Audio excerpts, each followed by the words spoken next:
We're at a crossroads. From time to time, a section of rail needs repair, but that doesn't mean the whole line needs replacement. The same way being proud of your history doesn't mean you're stuck in the past. No, we're not stuck. We hear the whistle blowing and we're inspired. Inspired by the legacy of the people who transformed this terrain into a rail yard that supplied America with the ore needed to win world wars. We're inspired by our unshakable identity, hanging tight like David facing down Goliaths, and we're moved by stories of our community's kindness. No matter who needs help, neighbors pitch in and get the job done. Hushed and humbled are more at play than pontification, but don't for 1 second think that means Proctor is a simple small town. It was built as a company town, and it continues down the tracks of time. And this rail revival is our destination.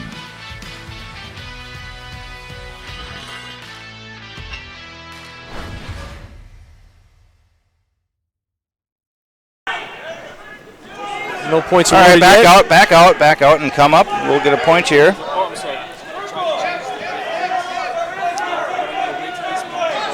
Look for Cooper to circle towards that double. There's a reversal straight to his back. Did we get a 2 count? I believe we did. Yep.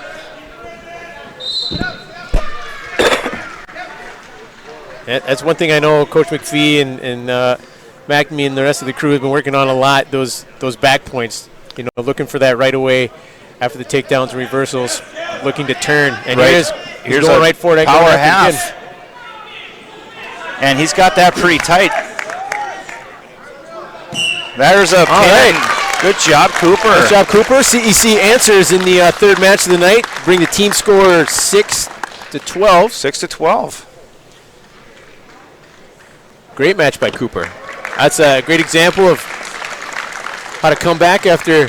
Yeah, stay aggressive. He kept moving. He knew he had a game plan, and he kept to it. Looks good. At 126, we'll have to see. They've got DeLuca. He's pretty new to the program, isn't he? This is first year out. Yep. First year wrestling. Junior this year. We've got a couple new guys, a couple new juniors. I know him and Reese Williams are out. I can think of off the top of my head.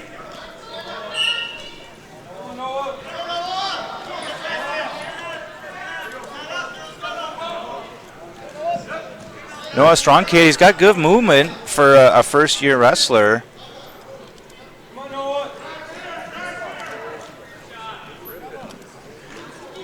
Super hard sport to come into as a junior. Oh, yeah. So many little nuances that will show off in the experience for sure. But he fought that off nice. Attempted takedown. I think Jordan Boompa's been around for a little bit for CEC. But again, Noah's making it tough. Gives up 2 there, but he maintains his base. Let's see if he can keep moving. One of the hardest things to teach an inexperienced wrestler is to wrestle from the bottom.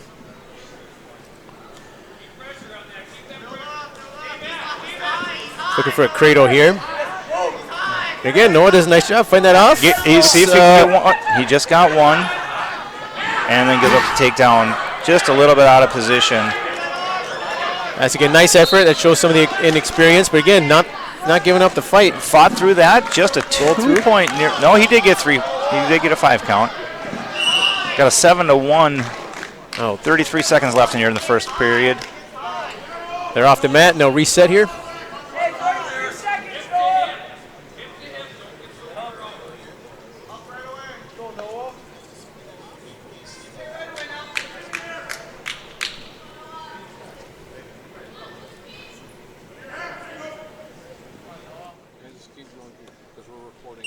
Okay. So back in action again. Cloquet on top, looking to for a cradle here. And he's got good hip-to-hip contact here, and the ref calls potentially dangerous here.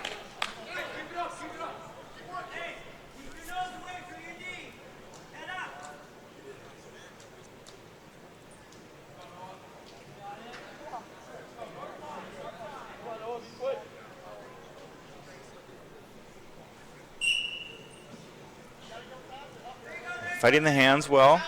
Keeps his elbows in. A lot of good things. Nice reversal. If he sneaks in the half here, he's getting some back points. He can hold it there for a 5 count. Looking for the head. Wow, great job by Noah. Come back, and just like that. Yeah, we got a score back to 1 point. Match.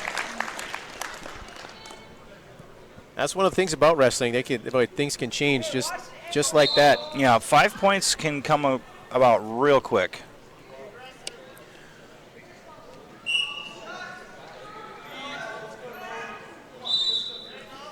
Second period starts, both on their feet. Noah looking for a little bit of a throw. Not quite in the right position, but right idea.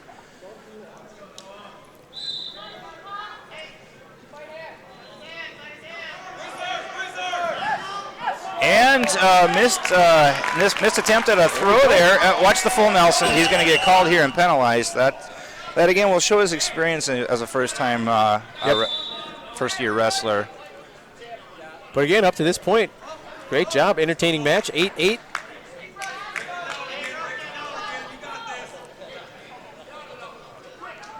Opportunity to ride here for a little bit. We'll see how that goes. That was always, man, being on top was my worst aspect of my wrestling game. Not that any of them were really great, but top was not much. But he's working for a breakdown here. Keeping the pressure on.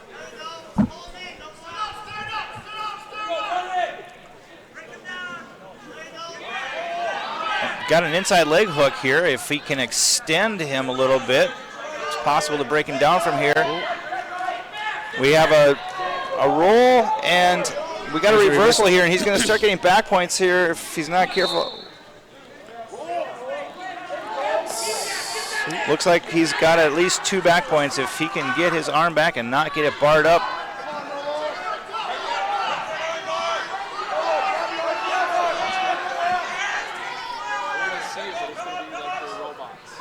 So Woompa's not working.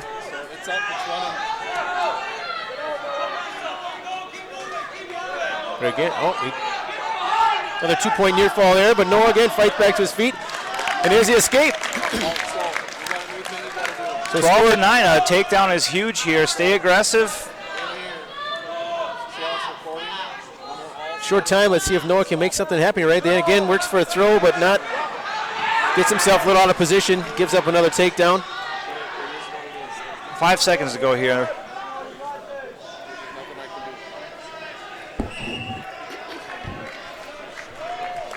Well fought. Both wrestlers look very winded. But again, another big multiple point swing for Cloquet this time. But I wouldn't count either wrestler out going into the third period. Good choice for DeLuca to take the bottom position here and look for a score. I think he's going to get a point right away, and we're going to start neutral.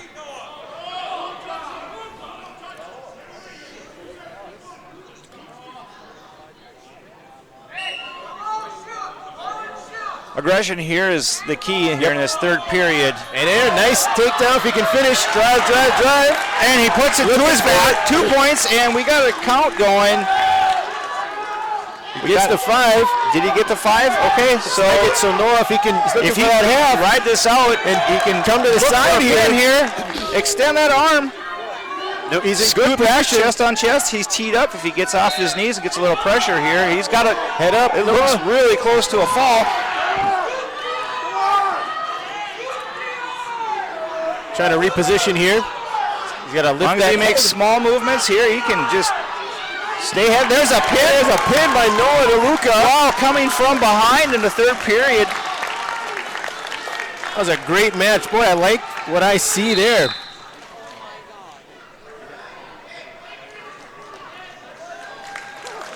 Exciting to come out ahead with a fall, starting from behind like that. Yeah. That's super exciting. It gets the team worked up, you worked up, the crowd.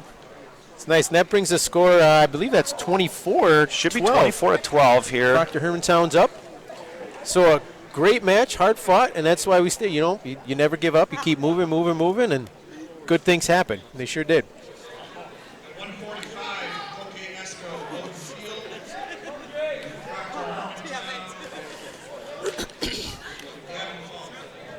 So 145, we've got, I believe Gavin Foucault is. I think that's Jake. Isn't that Jake? I think they said Gavin, but it looks like Jake Follett, I Right. think.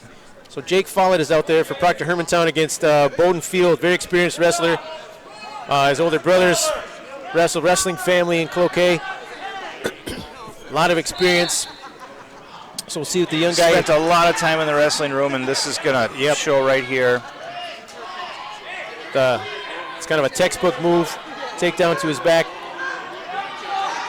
Attempting to bridge here, but I believe Jake, he's got the reverse half, and that's hard to fight against. There's a fall. Quick fall. Valiant effort by Jake Follett. Again, young wrestler. No shame there. Bowden's pretty accomplished, and he showed it there. Yeah, I've watched him wrestle for many years coming up through the youth program. Yep. So that is 18-24. Proctor Hermantown still up. That takes us to 152.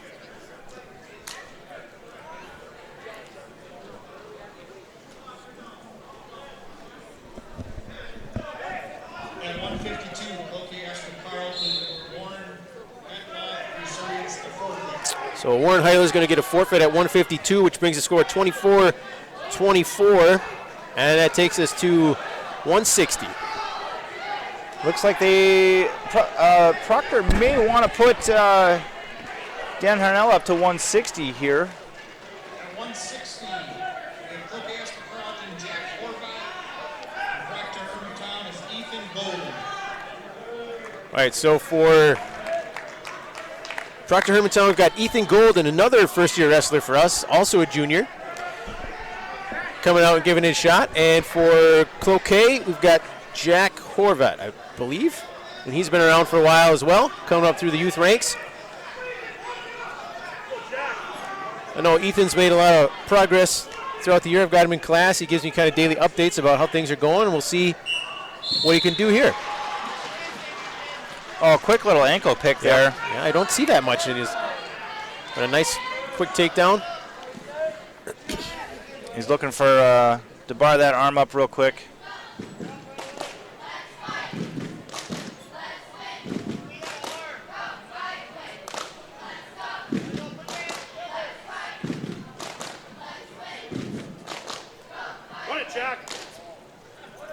He's looking for That that half turn here. Nelson is deep, and there he locks the wrist and scoots back. This another experienced wrestler, showing the little intricacies of trying to roll another wrestler.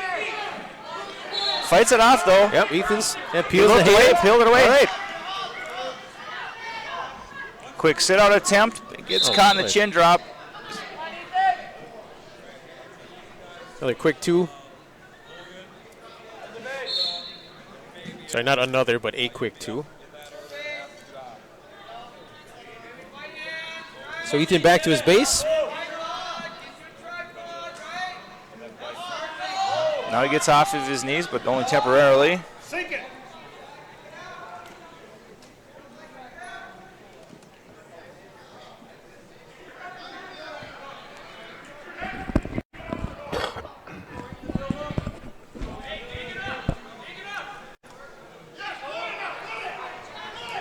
He's got that armbar deep now, and I believe he has the far wrist. A couple of big steps here, and Looking for the turn. that's a hard move to fight.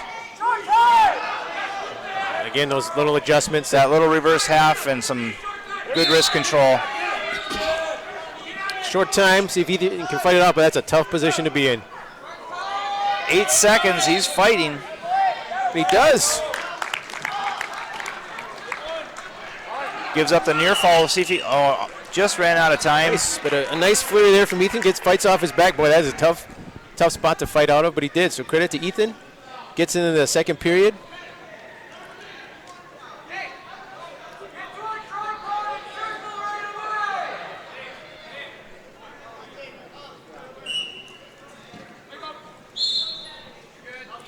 Clears the arm. Looked explosive off the whistle, but a quick breakdown. He looks like a hard wrestler to keep broken down. Yeah.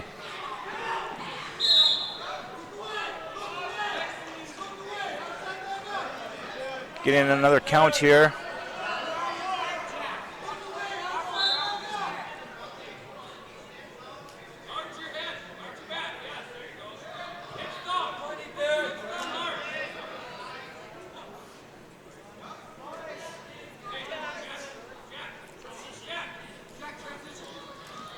Hard to fight off your back here.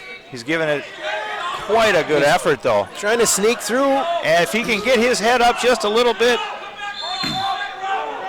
and he could get a reversal here. If he gets behind, we got a 2-point. Well, there you go.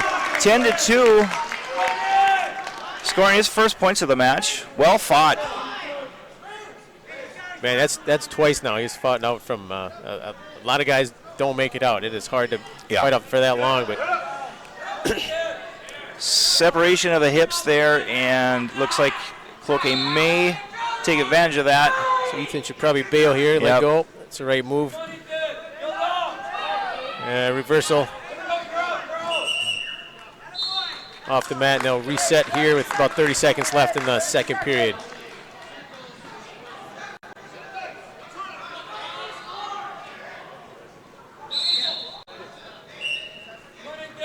Another, again, good explosive move to start.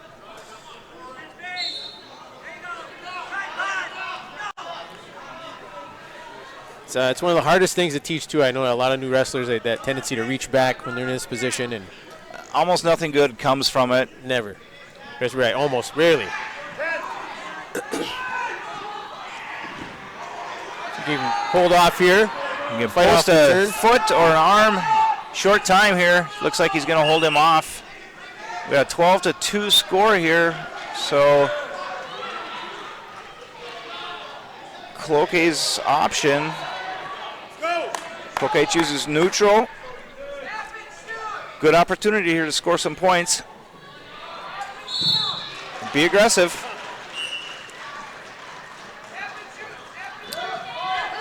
Again, a nice takedown. And we're looking for the takedown. Quick change of levels there. And the two. And that's, again, Horvat really showing his experience on the mat. That just comes from just a lot of time.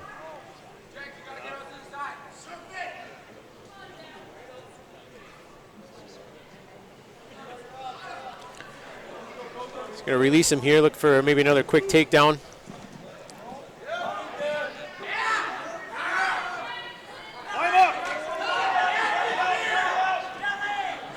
That'll make it 16-3.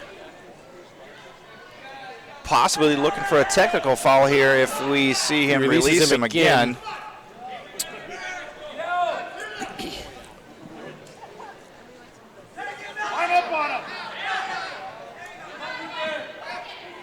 One minute remaining. Here we go. 16-4 now. You hear the Proctor Hermantown bench going to go after him. Yep. And again, that's pushing the aggression is hard to do in a third period.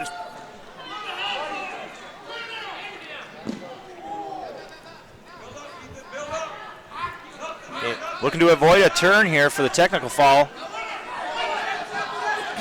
Post that arm. There you go. Keep looking away.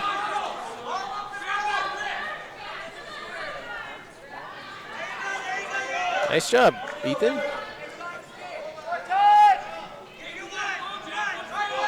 15 seconds here. Just needs to not get a 2 count. I believe he did. And with 11 seconds left, he gives up the technical foul. Again, there's no quit in Proctor Hermantown tonight. That was no shame. Absolutely. A very experienced wrestler, and boy, he fought. He made him work for it. Yeah, almost he's winded. Yeah. I'm liking what I see from the new guys. So that brings us to, let's see, was that should be 29 to 24. Yep. And that should bring us to 170.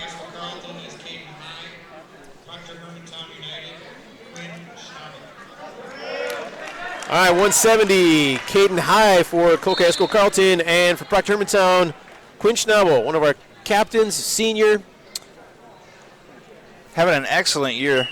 Yeah, he's really finally put it together. You talk about those guys who have that breakthrough year. This is Quinn's last one, and I think he probably realizes that. I believe this is his 4th year, and he's come a long way. Grown a lot. Yeah, I remember him starting out, you know, the first couple of years of any wrestler, one of the most important things is having some aggression, some real drive to want to become a good wrestler. And that's That's what you're seeing here is the product of that hard work and well coached. And this should be 2 points, and he is a strong kid. He's going to be hard to get out of this.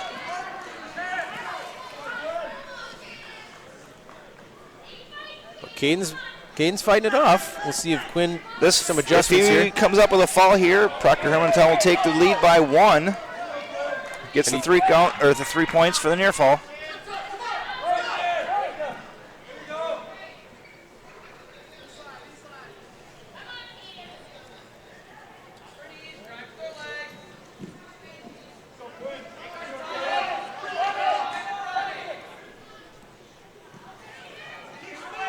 It's a half, looking to turn again, he does. And he has had that far wrist, that certainly helped.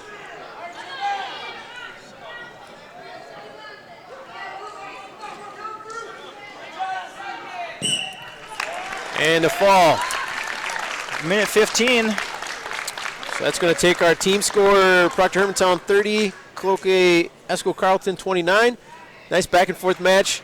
And again, that's just a product of 4 years of hard work. Quinn getting a nice win in front of the hometown crowd.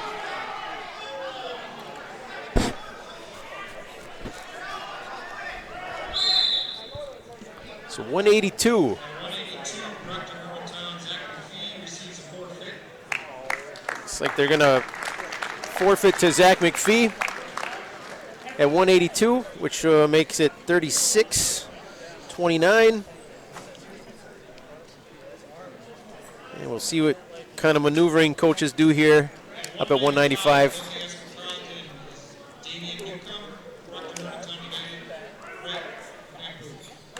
All right, so 195 we've got for Proctor Hermantown, we've got Brett Pampu, and for Cloquet Esco Carleton, Damian Newcomb.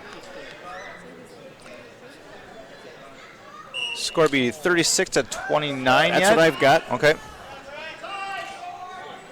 So Brett, another one of our 4 seniors. I believe this is. Well, I was talking to him tonight. This is his 6th year of wrestling total, 2nd in high school. He wrestled as a youth, gets a nice takedown. Yeah, quick go behind. I like the aggression.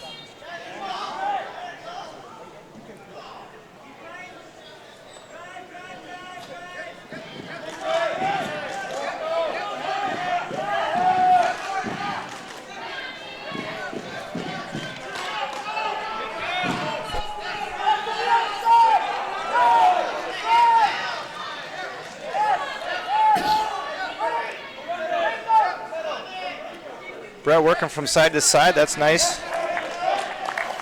Gets a little bit high there, but steps over.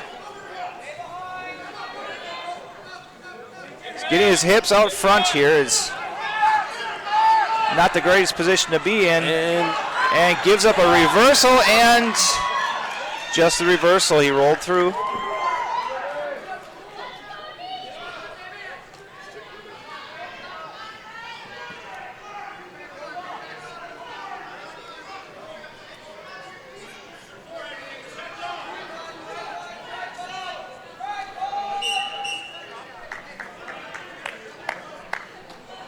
All right, so we're going to reset back in the middle of the mat here. What could have been worse for Brett, he escapes with just a reversal. It's going to be tied 2-2. See if Brett can make something happen here with 30 seconds left.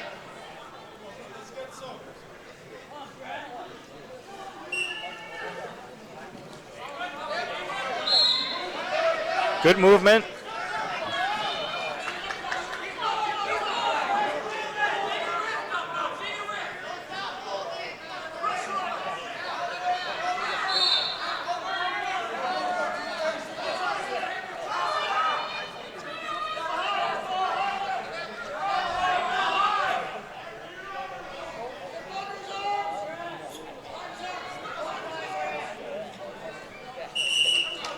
And that's going to take us in the first period, tied 2-2.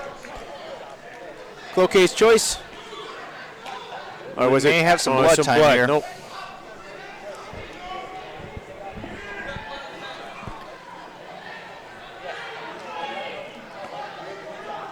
I think looks like it's Cloquet's guy who's doing the bleeding, but sometimes it's hard to tell.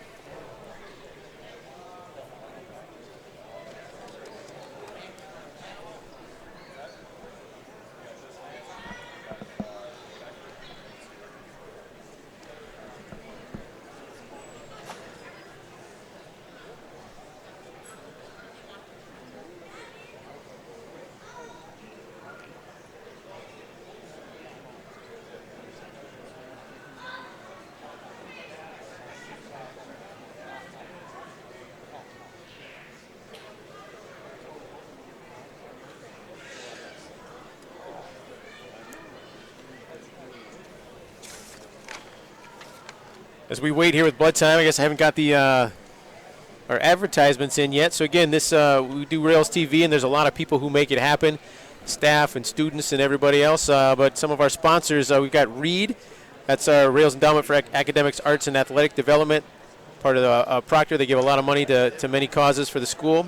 So thank you to them. The Irving Community Club, Pulling for Kids. Tamarack Building Supplies, Highway 53 in Hermantown. We've got Heritage Window and Door in Superior, Wisconsin. Wittes Trailer Sales from ESCO.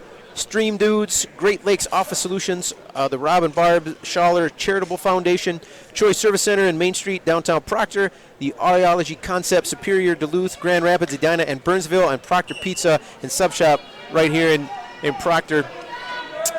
And here we are in the second period.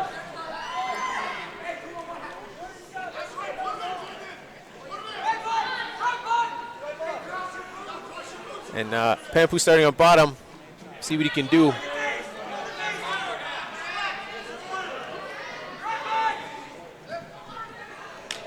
Having a hard time maintaining a base here. Keeping his head up, fighting off the half.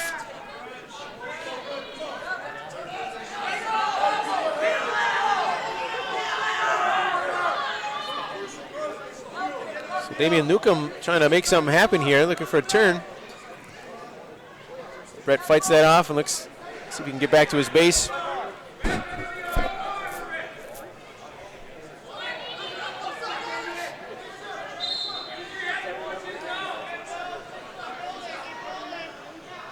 Brett doing his best to fight off that crossface. Not able to build a base here right now.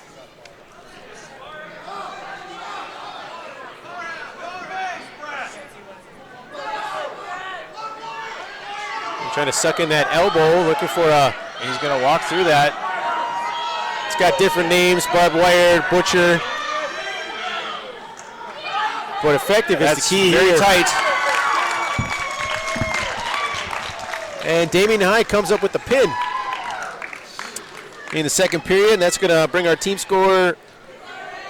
Cloquet Esco Carleton 35, Proctor Hermantown United 36, so with 2 matches to go. If we go back-to-back forfeit, looks like Proctor Hermantown could come out ahead by a point. And I see some guys for Cloquet suited up. We've got, looks like John Becker, so maybe 220. And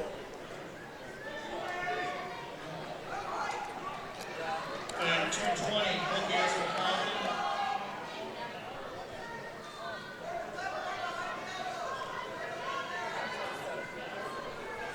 It's Carter Hova, and he receives the forfeit. So I think they said Carter Hovat. He's not on the program. He's going to take the forfeit, so that'll be 41-36. So it's all... Proctor Hermantown needing 6 to take the win.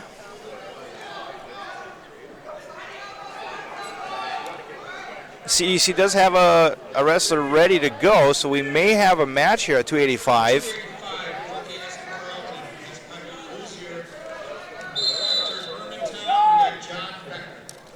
Looks like, at least on the program, CEC bumped up their 220 to heavyweight. He's going to wrestle Proctor's John Becker. And we'll see. Proctor's got a shot. As Rick mentioned, they're going to need the pin to win. And one of those exciting matches where it all comes down to heavyweight.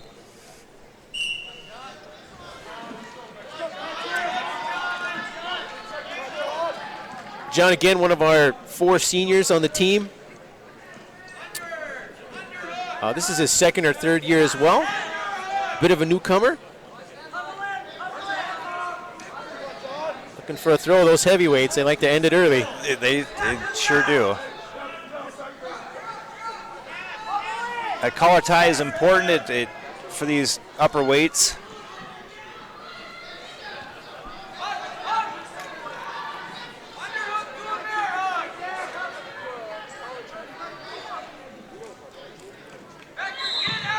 A lot of hand fighting in head position. Looking for Becker gives, position. goes for the head throw, but not quite. Didn't have it sunk in very tight. Gives up the 2 points. Building up to a tripod. Hooks a leg. We'll see if he can come up with a reversal. He does. There it is. Reversal, and he's getting some back points. Now And there's a ball. There's a win for Proctor. and that's going to do it. By our count, that's going to be 42-41. PH United just edges Cloquet Esco Carleton. Exciting match, exciting duel. And that's how you want to Start to finish a duel. Absolutely.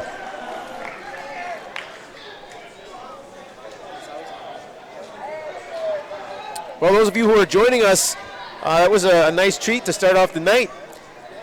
Proctor Hermantown taking the win by 1 point. 42-41, comes down to heavyweight. John Becker gets the pin for the win. Match win, team win. Nice job. There's some conferring. I think we probably have some. We may have some exhibition matches or Yep. some JV matches here.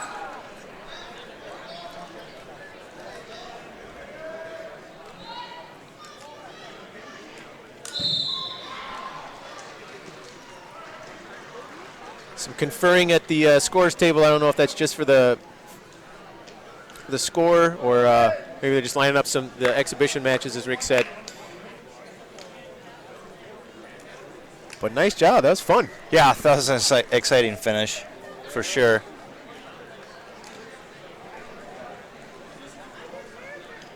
Nice.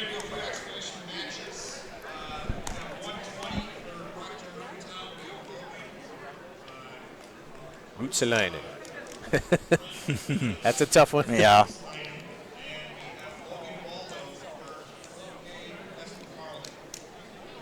So Logan versus Logan, our first exhibition match at 120. For CEC, we've got Logan Waldo, and for Proctor Hermantown United, we've got Logan Ruotsalainen. Another new wrestler. Him and his older brother, Lucas, are both out this year. Logan, a 7th grader, I believe. Pretty sure we... They're both of them, their first year wrestling? Yep, for both of them. You know, I actually asked Lucas what grade his brother was in, and he didn't know. He had to ask some other people. Not important to him. No, he thought 8th grade at first, and then wondered why he should be expected to know. But he did know his name, so that's good. Did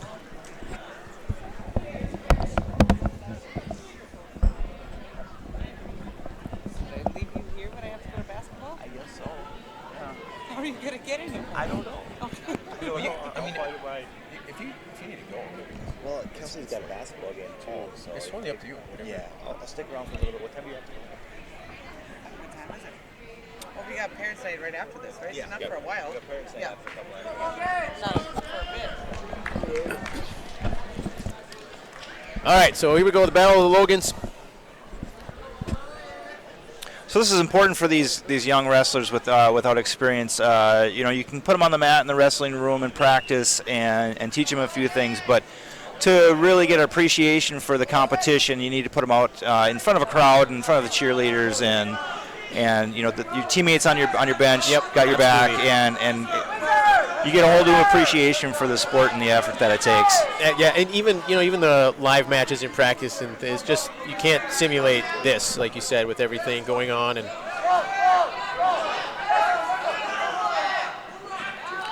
Takedown by Cloquet Esco Carleton.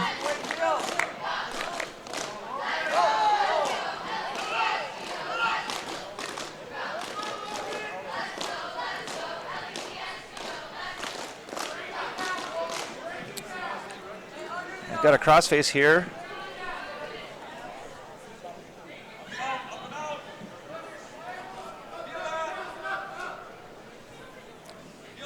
Logan fighting the hands very well.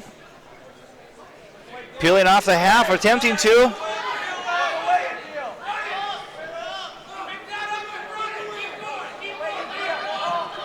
He's driving. He's got the near fall count started. That's a tight half Nelson. Teed up nicely.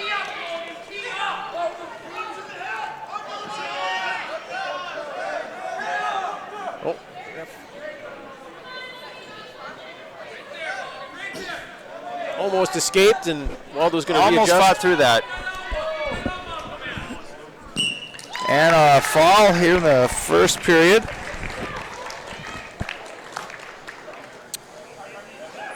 A minute 40 does not seem like a long match, but for an inexperienced wrestler, a minute 40 of a hard-fought match like that is tiring. I'm impressed from top to bottom. Both teams, they are really looking after the initial takedown. They are looking to score those back points. They're reaching for the halves. They're digging in, and that's something we haven't always seen from Proctor Hermantown. That's a nice. Yeah. And I know that's something they've worked on for a long time, and it's really starting to show. You keep that momentum going. Yep. So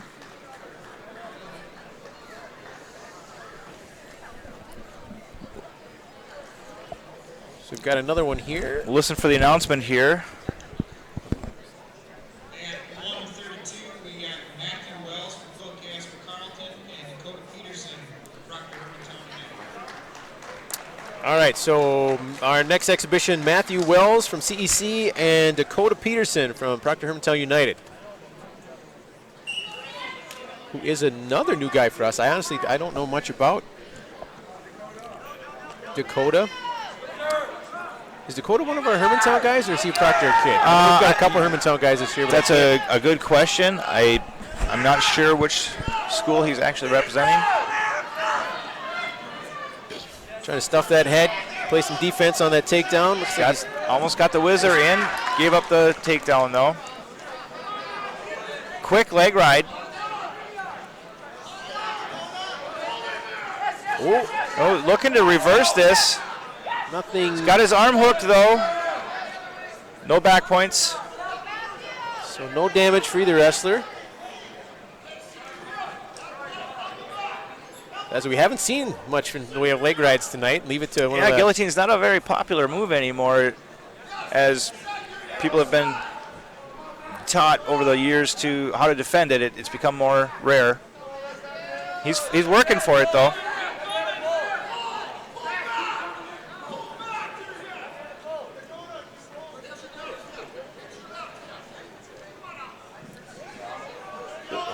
Again, kind of roll through again, trying to come through. But like you were talking about, that's exactly what these exhibition matches do. They allow these wrestlers to try new moves, work on things. Nice able to reversal fight through and the reversal and by quick Dakota. half, and we're looking for some back points here. He's got it, and he gets the quick fall. And just another perfect example of how wrestling matches can swing so quickly. One little mistake, one little bit out of position, and if somebody capitalizes, it could be over just like that. And a big smile from Dakota, and rightfully so. It was a nice match. Absolutely, well played.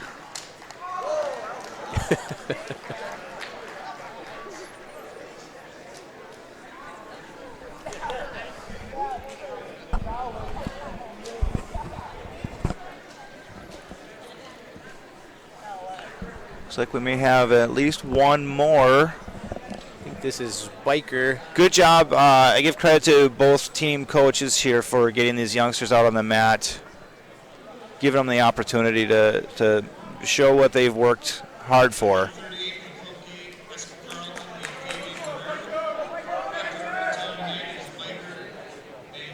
So from CEC, we've got Fabian Guerrero and Proctor Hermantown United Biker Bandolin. Oh, back to your comment, Rick. There's, sometimes it's the varsity, you want to get moving, get the next match underway, and but you're right. They do a nice job of making sure these guys also get a chance to perform in front of the crowd and show off their hard work as well. Yeah, not every team has the opportunity to, first of all, fill out a varsity roster, much less put together a duel for the junior varsity. Right. So quick takedown by CEC.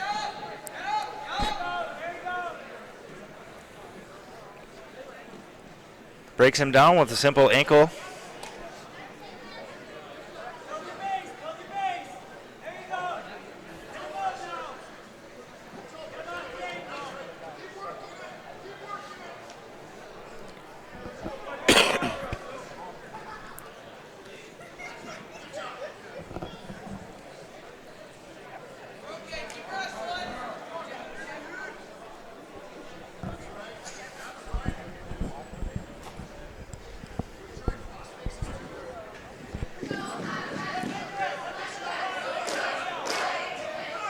Looking for a crossface cradle.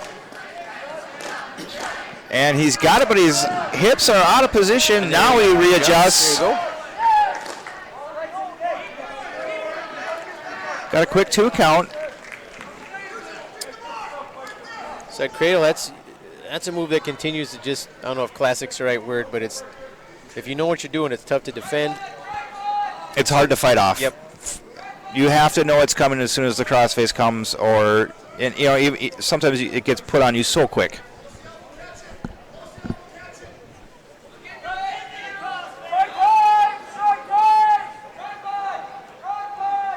Ten seconds to go here in the first period.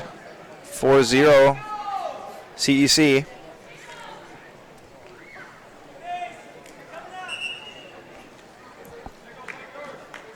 Fabian will take a 4-0 lead in the second period. Looks like Cloquet's choice. He's going to choose up.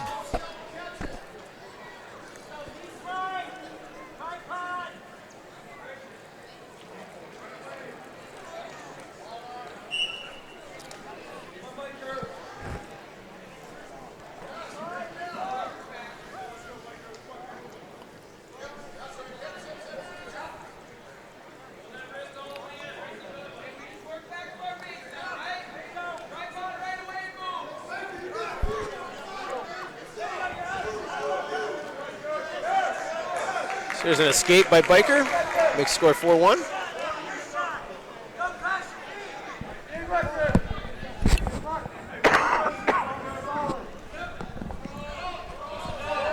So shot there. Shot at the legs, and it pays off with 2 points.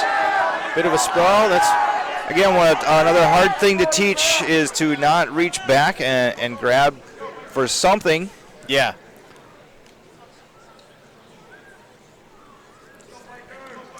As you could hear, don't reach back.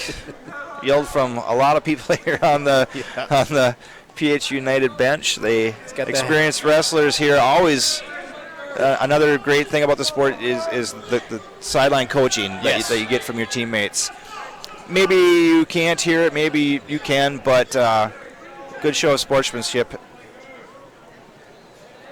And Fabian has a half sunk deep. Good position here. It's going to be a tough position to fight off.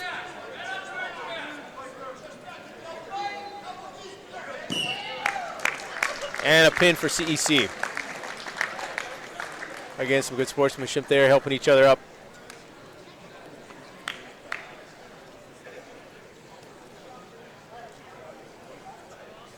I think, is that a pin for all our exhibition matches, one side or the other, I think? I believe so, yeah.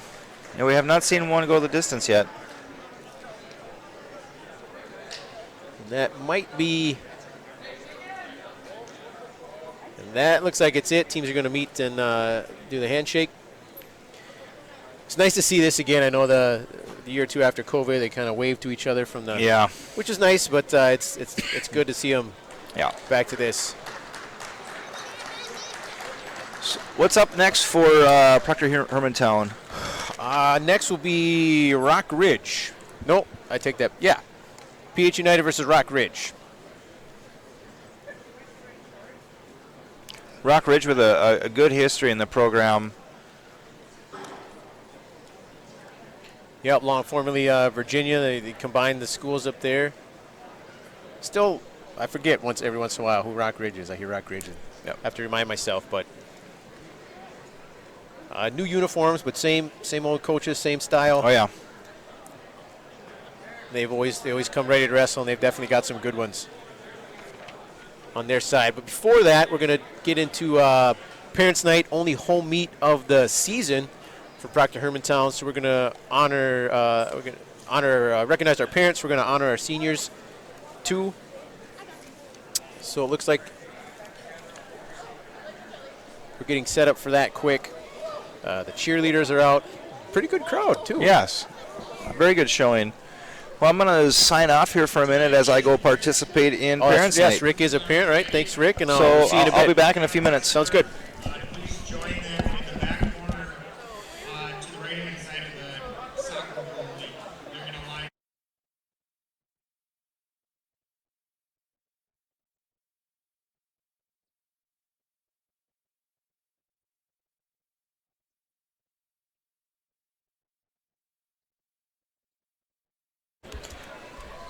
All right, so as we get set up here for Parents' Night and all the other activities before our next match, I'll just go through our sponsors real quick again, and then we'll cut to some commercials. But again, this does Proctor Rails TV does not happen on its own, and there's a lot of people to thank.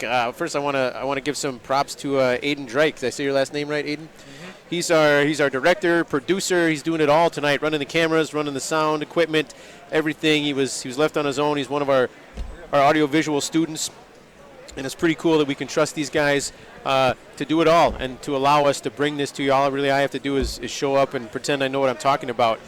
And aside from Aiden there, we have our sponsors to thank again. I'll read through those quick before we go to some commercials. Again, we'd like to thank our Reed organization, Urban Community Club, Pulling for Kids, Tamarack Building Supplies, Highway 53 in Hermantown, Heritage Window and Door in Superior, Wisconsin, Wittes Trailer Sales in Esco, Stream Dudes, Great Lakes Office Solutions, the Rob and Barb Schaller Charitable Foundation, Troy Service Center, and Main Street and Proctor, Audio Concepts, Superior, Duluth, Grand Rapids, Edina, and Burnsville, and Proctor Pizza and Sub Shop right downtown in Proctor. Again, thank you, a huge thank you to our sponsors, and we'll be back in a minute. Who will our next generation be? What will they achieve?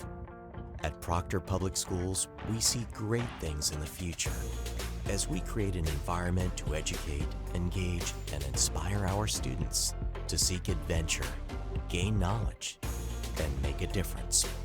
What do we see in the next generation? We see greatness. Proctor Public Schools. Don't just plan to graduate. Graduate with a plan.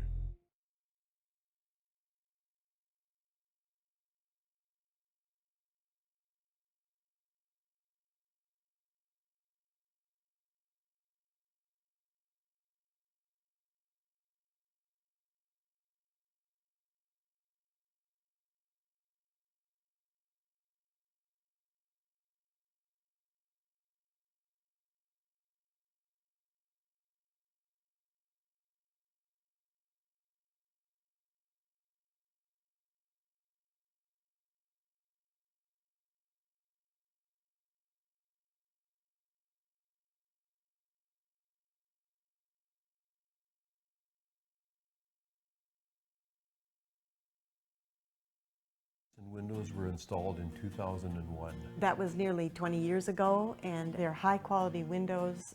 They have brought our beautiful view into our room. They're easy to care for. The beauty of these windows has enhanced the beauty of our home. It's not just the energy efficiency, but it has made our place look a lot nicer. They have just been a good overall investment. It's an excellent product. The service we received was excellent.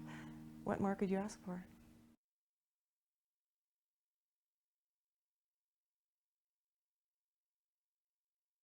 I really need to take care of a car problem. Can I ask you a couple of questions?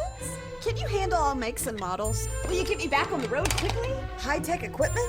Competitively priced? Brakes? Batteries? Tire rotation? Body repair? Guaranteed? Complete engine overhauls? Okay, they check out.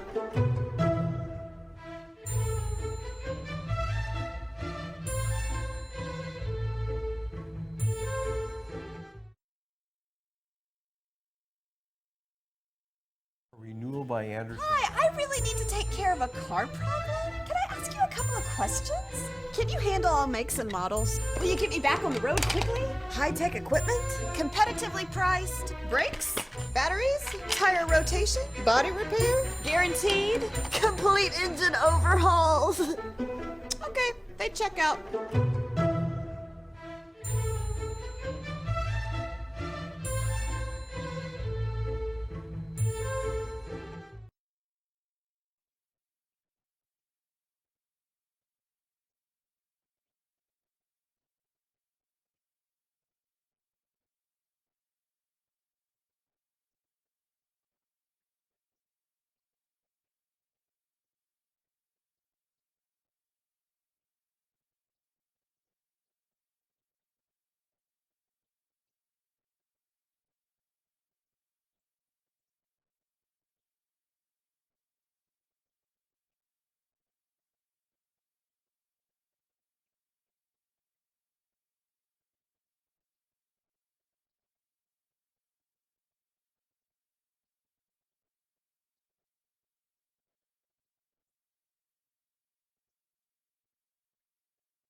Hey, everybody, we're back.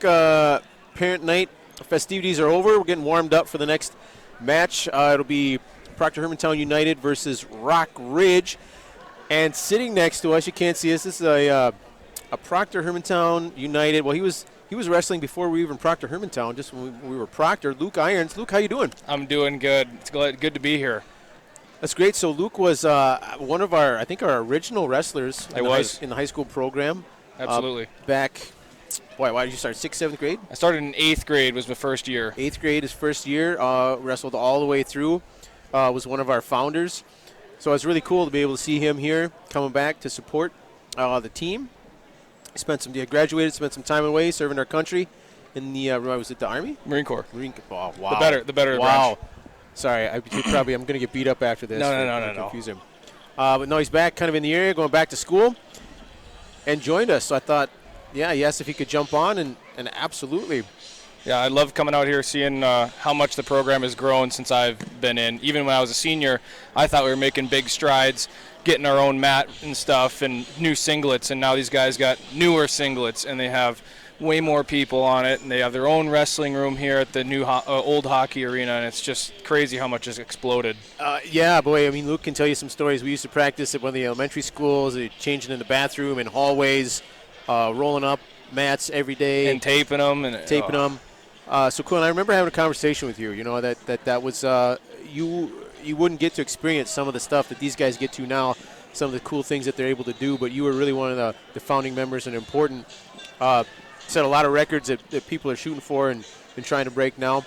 Yeah, and we got a lot of kids on the team, too, that really have a lot of talent here that I think do have a lot of potential to beat those records and set new ones for other people in the future. So, Luke, just why don't you talk a little about, if you can, you weren't born into wrestling like some of the guys, not your whole career, you spent a lot of time on the mat, but coming into it in middle school, kind of what drew you to it, what continued to make, because wrestling is it's a tough sport. And it's not for everybody, and oftentimes, to be honest, it sucks. It's not a whole lot of fun. Yeah. But you stuck with it. So just talk about your experience a little bit. Well, I guess I know my grandfather, he wrestled when he was in high school, and I think that was kind of the thing. My parents never got me into it. They didn't know I would enjoy it when I was younger, so they never looked into it. But I know Coach Mack, he's the assistant coach now on the team behind head coach Eric, and he just got me in the hallway, and I know he does it for all these kids on this team. I know he just bumps them in the hallway and says, hey, you should come out for wrestling, and why not give it a try, and it came out and just fell in love with it. I'm a competitor, and I think this sport really brings out the competitiveness in anybody, because it's just you out there. You don't have a team like football or soccer or anything like that. It's just you. You only make your own mistakes, and it really pushes you to be better because you know you can get better. You know what you can improve on every time. So, I joined, and I just fell in love with it. That's cool. And I remember I started at Proctor, had been out of wrestled in high school, had been out of it for a while, and Coach Mack did the very same thing to me. He's like, hey, you didn't happen to wrestle, did you? And like, yeah, and so I got into coaching that way, and again, it's cool to see. It's cool to see guys come back. I hear all the time about alumni coming back into the wrestling room, giving back, helping out. It's just a sport that kind of continues to give, and a lot of guys just want to share with that. And again, we've seen here, we've got a couple juniors who are new to the sport, couple seniors who have been only a year or two experience. So, well, that's the thing. It's wrestling's for anybody. You don't have to have a certain body style. You don't have to be big, fat, strong, skinny. Anyone can do this. Like that's what's the best about wrestling. You got weight classes, and you don't need to be any. It's all the same thing. Everyone learns the same thing. It's just who puts in the most work for it. And I was in the wrestling room yesterday, helping out with the Proctor Hermantown team, getting my feet back on the mat, getting the ring rust off, and the way these kids work it's completely different to any other sport. And you wrestle a little bit in the service too, right? Yeah, I did a Marine Corps tournament down in Lejeune. I ended up getting second there. Should have got first, but that's just the way it goes. But I did that, and I mean we'd mess around in the shop all the time and stuff, and on deployments and stuff we'd wrestle around. So it's crazy how big the sport is. Even when you get out of a town like Proctor, where it's very new for wrestling, and you go to different states, and it's just, oh yeah, I wrestled. Everybody wrestled. It's crazy how big it is actually. Yeah, I suppose that's another cool thing about wrestling is that instant connection you have because people know the work that it takes to. Yeah, and it's cool to see when I was in the service and you'd meet kids from all different states and stuff, and they're like, yeah, I wrestled, and you call stuff different things, but you mean the same thing, Right. like names of moves. Sure, the moves have different names, yeah. And it's fun. We had like tournaments where like, the winner would be like, yeah, I won for Minnesota, or like I'm from California, I won this, and it's fun to really see how much the competition is across the nation too. Yeah, and that's one of those things. Admittedly, hockey has its place in Minnesota, but we've got some of the I would argue some of the best amateur wrestling in the country too. I think so too.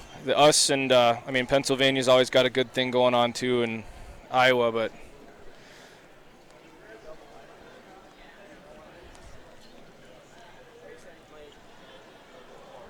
So again, we're getting warmed up. We're just minutes away from our second duel of the night. It's going to be Proctor Hermantown United versus Rock Ridge, and CEC taking on NKG on the far mat. Well, Luke, so what's keeping you busy these days? Back?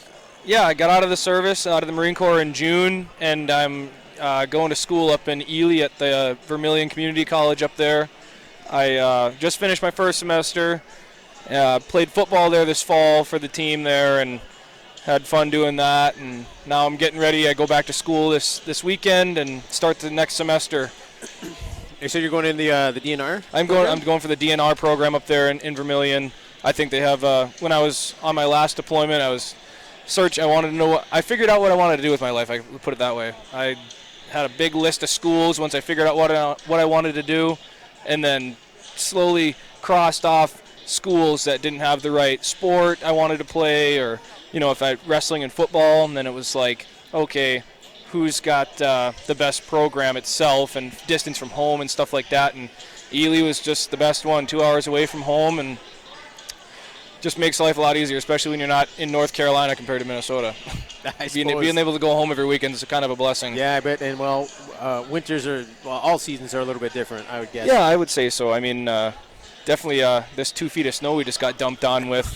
Did not. I was riding my motorcycle in North Carolina during this time of year. Yeah. Yeah. It looks like we're not too far away. The captains and coaches are out there settling things and how we're going to get started. I believe Rick's going to join us again for a little bit. Hey, Luke, we can't leave. You can't see it, but I can't end my chat with Luke here without mentioning his facial hair, which is pretty on point right now. It's looking pretty sweet. I'm a little jealous of that mustache, which you couldn't have had back in the wrestling days. Absolutely not. But you can get away with that now. No. I was kind of reminiscing with Luke about a tournament where he had, I don't know, they made him shave. They told him to go back, and it was painful to watch. Just kind of scraping with this old razor we found. Probably at the bottom of a gym bag. It may have been. But again, that's one of the things about the sport that's just a little different. Each sport has their own uniqueness, and wrestling certainly does as well. Looks like they've shaken hands, and we're getting ready to go. But Luke, fantastic to see you. Great to catch up. Again, it's another reason why wrestling's so great. One of our alumni, again, early founding members of the wrestling team. Appreciate your service to your country, coming back, still giving back to the team and your community. Luke Irons, great to see you, man. Absolutely, and go Proctor Hermantown, eh? Go PH United.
And we're back. Here we go. Just getting ready.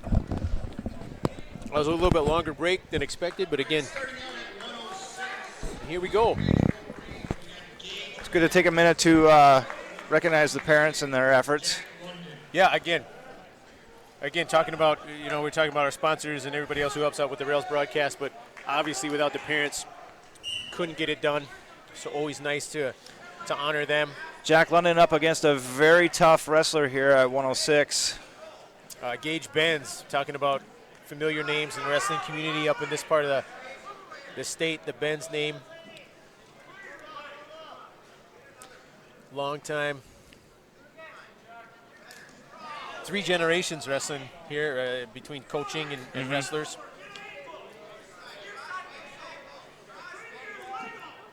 So Crossface cradle here, locked it up, and that's pretty tight. Oh, Jack fights the hands and stretches out.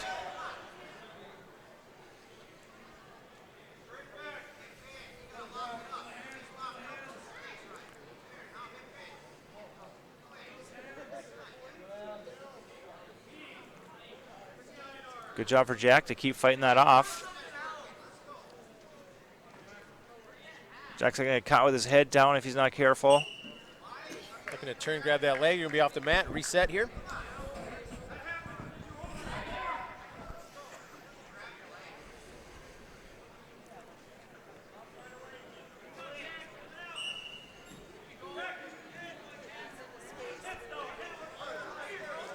Pulls that arm back, breaks him down flat. Looking for a turn again. Spread that arm up, steps over. He lost the arm bar, but he's still in good position here, and his experience is going to help him make small adjustments here. And a early fall in the first period. Yeah, in the first duel we were talking about those explosive moves and big moves that get you points, but it just as much as those tiny adjustments too when you're in a position like that to put yourself in the best position for the fall or to get the near fall, and it showed there. So Gage Benz with a quick fall there to start the match. That's going to be put Rockridge up 6-0.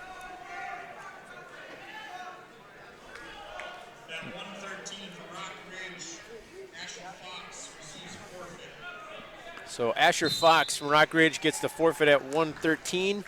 Make it 12-0.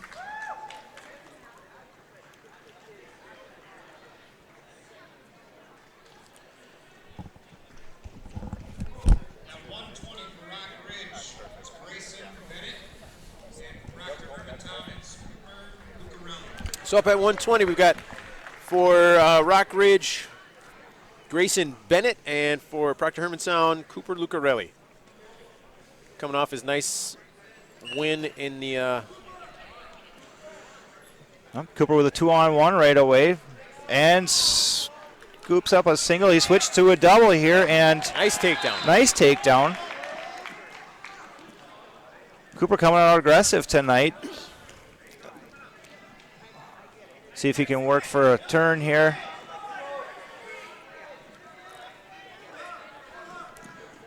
Nice breakdown. Good deep waist. That deep waist will take away a lot of momentum from the rider or from the wrestler on the bottom position.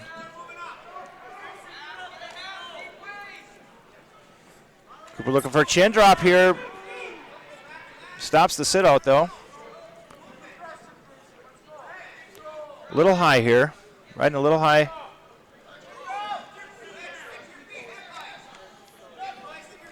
Good for Cooper, keep those underhooks.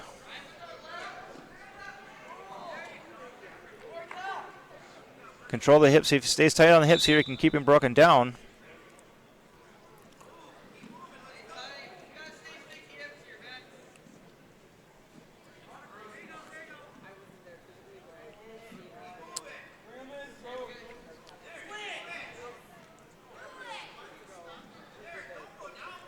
Cooper not giving up the switch.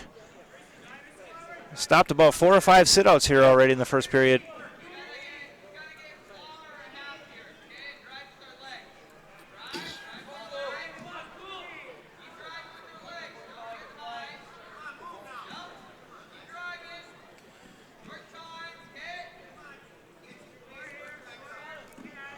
Cooper's got a great power half. I expect to see that here if he can keep him And there it broken is, down. Right there at the end, he tries to work it in, but Here it comes. And a little too late, just not though. enough time.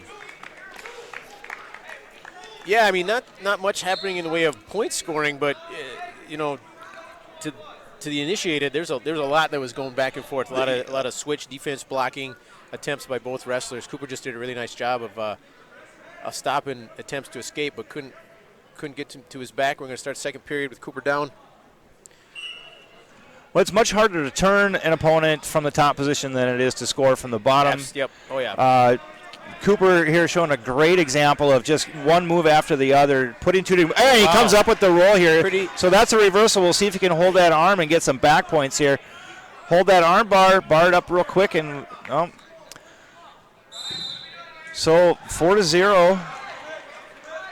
Cooper with a takedown and a reversal, and back into that riding position. It's going to be hard for him to turn this. Almost catches the chin drop again.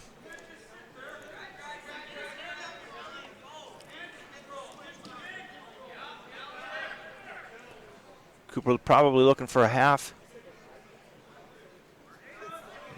Tilt attempt.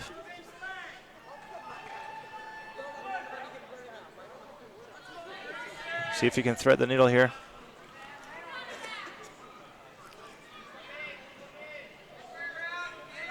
Got to know where he is on the mat. Oh! Tilt attempt there and didn't quite have it tight. Gives up a reversal and a few back points here. Very tight headlock, but Cooper is a tough kid. He is not going to give up very easily. Got a good bridge going. Trying to work his way off the mat, but still keep those hips moving. And it's going to be tough. He's got his hips inbound still. Cooper needs to get around his waist. Short time here, 14 seconds. We'll see if Cooper can hold out. Rockridge putting the pressure on. He's doing everything he can. He's got the perfect position. Cooper's just strong enough to just fight off that. A good 30 seconds there on his back. Yeah. Well,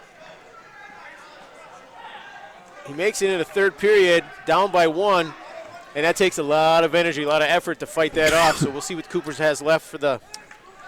Well, Cooper's had a hard time turning this opponent. We'll see if he can take the option of giving up a point to maybe score a takedown. And that's exactly what he chooses to do. Yep. Cooper's been the aggressor on his feet so far in this match. So definitely the right choice by Cooper. And again, for those newer to the sport of wrestling, it might not make a whole lot of sense to give up a point in the beginning, but oftentimes, especially when you spend 2 periods trying to turn somebody and just can't, but you've had success on your feet, you go back to that. And it looks like switching to a double hopefully here and finish with his head up. And that's 2 points. Here we go. So we have a tie match. They're going to stop to readjust the headgear. Again, so his plan worked. We'll see. They're going to we'll see. We'll see what the bench says here about. See if he'll kick him loose again.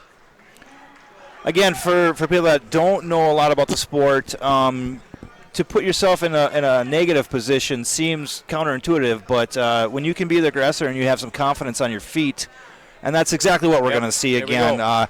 Cooper's been working a lot on takedowns, and he seems to have control of that situation. So you stick with what works. So continue to push the pace here. He'll work for another takedown. And now. So that's a danger there when your opponent. That is the risk that you take. Cooper fights it off, got his hips down. Great sprawl there. Cooper's going to look to turn him right to his back here. He almost had it. Cradle would be a good option here. He's got that ankle, stuff the head, and if he can get behind here, then it will all pay off. And not quite. And his hips are down. It should be 2 points. Here's an award from the ref. He's got that leg hooked. And barred up that arm real quick. Big steps here for Cooper, and we can get some back points. So similar to the 45 first match of seconds. the night. Looking to give himself a little cushion in this match here. It's been back and forth. And he does get a 2 count. He will not get the points until he breaks that hold. There it is. This puts him up by 3, about 25 seconds left. So good strategy, paid off for him.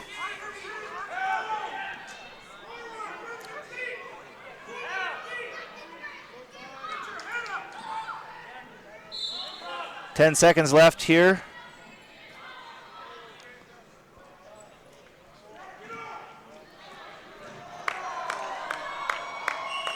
And that's going to do it.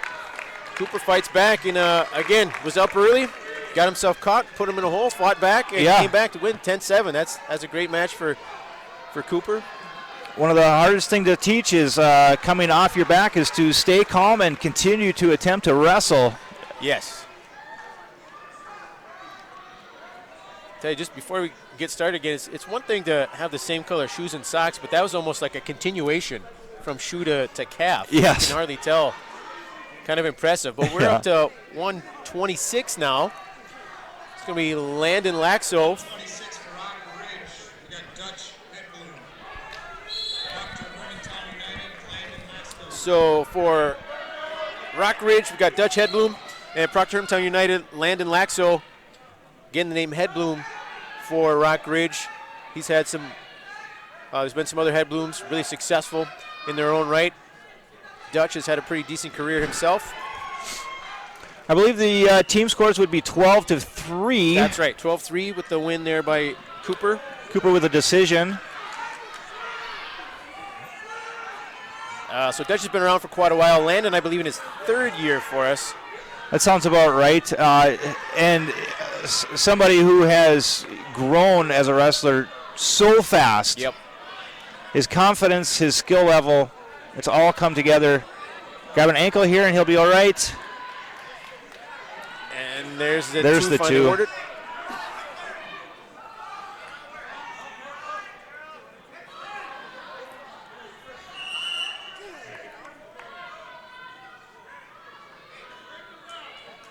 Not exactly sure what the referee saw there for potentially dangerous.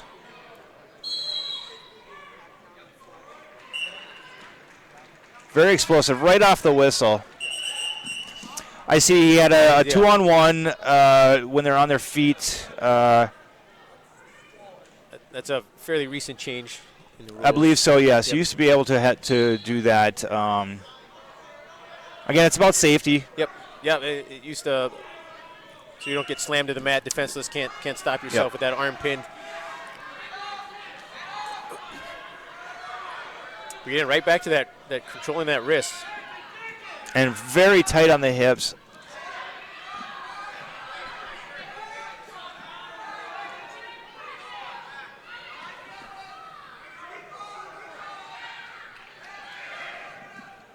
And a nice switch to a stand-up. No points awarded yet. And there's the escape. And a takedown to his back. Landon's got to readjust. Bring it back, here. Landon, bring it back. Oh. Nice scramble. Referee did award a takedown. Looks like, I think they'll stop a minute to. We're going to have a discussion. I'm not sure. You know, they gave Landon the escape. I don't know if they awarded him a takedown. They should have given him a takedown. And it would be a reversal for Hedblum, I think. So 6-3, but they're conferring here. And, you know, it could be argued that he could have had some back points. The ref has been calling back points relatively quickly all night, and with that throw. He certainly was in a position to score some, but. So we're just going to keep this. Okay. So it looks like what happened was probably they gave the takedown to Rock Ridge instead of Landon, which looked like a good throw to me. Looked like he had control I thought for so at least a couple of seconds. That's a good, nice mat return there.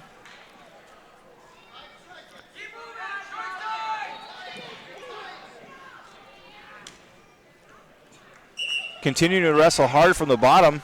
Yeah, very fast-paced first period. That's probably the most energetic we've seen tonight from any of our matches.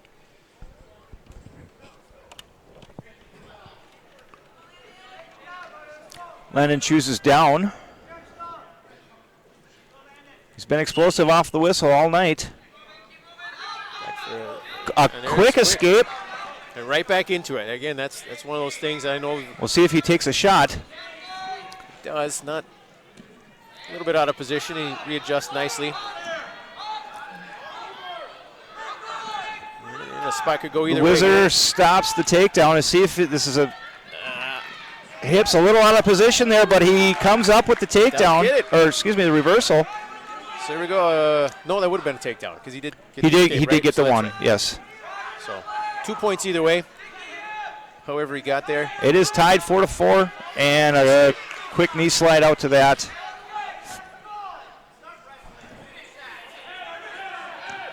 Another quick shot by Rock Ridge.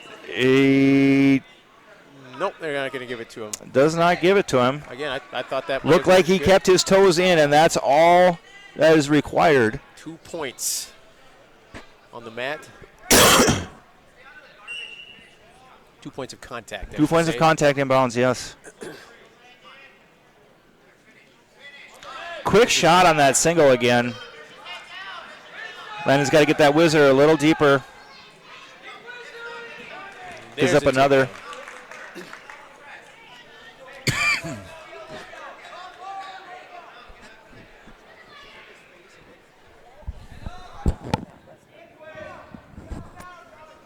So again, Landon working back to his feet, looking at, and they're off the mat. They'll reset. Landon's still in the, no, it looks like Asher's wrong head bloom. Asher was the older one. Dutch is going to take them back to their feet. That gives Landon another point, 7-5. Again, immediately head bloom looking for a takedown. But nice duck under to a first. Oh, finish, and there, beautiful. There's the finish, and he's in good position here. He's got good control of the hips. If he can get a power half, there's a good shot at some back points here. He's got to stay in bounds, keep those two in. Oh, I thought they listened to the whistle from the other mat, but he gave, looking for a cradle. Oh, didn't have perfect position, but smart attempt. No reversal. He is going to give him the escape. He's going to give him there at the whistle. Loss of control. So again, a frenetic pace again. And it looks like they did award the escape, so that puts Head Bloom up 1 point going into the third period. And he's going to choose down. Wise decision if he can score a quick point and look to not get put on his back is all he has to really do.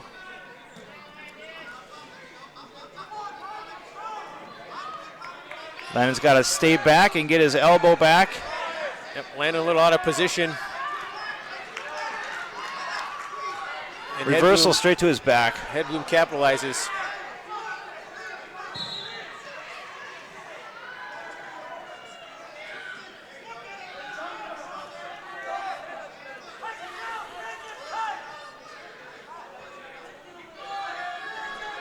Long time to be on your back here. A minute and a half left here in this third period.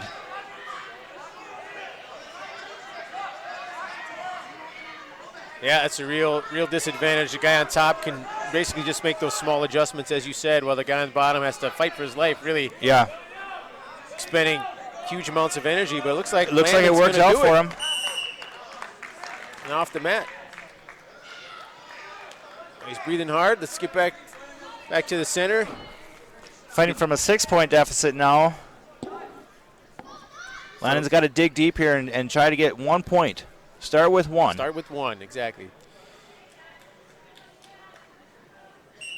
But he has been fairly successful escaping. We'll see just if he has the energy left to do it.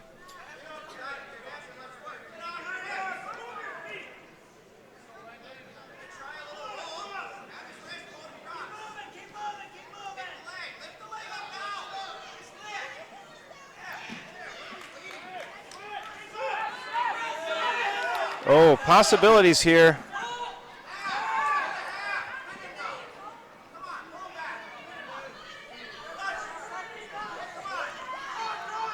Landon showing himself to be quite the scrambler, finding himself in opportunity, in positions to take opportunities. Yes, it's about creating opportunities for yourself. Exactly right. Give him a second to readjust the headgear here. Give him a really short breather, and 25 seconds left. 8 points is a tall order in 25 seconds. You almost got to think he's got to look for a big move and go for the fall.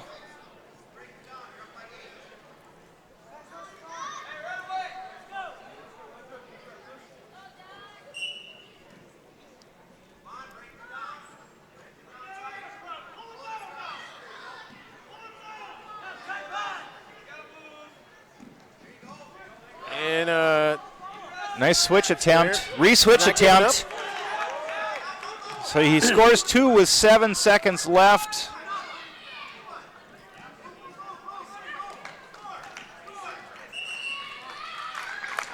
Well, not the result he wanted, but Landon never gave up, fought hard. Again, he put himself in a position to win. He definitely wrestled for 6 minutes, and that's all you can ask for.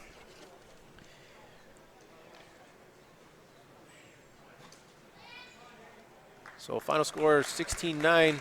Rockridge wins that one.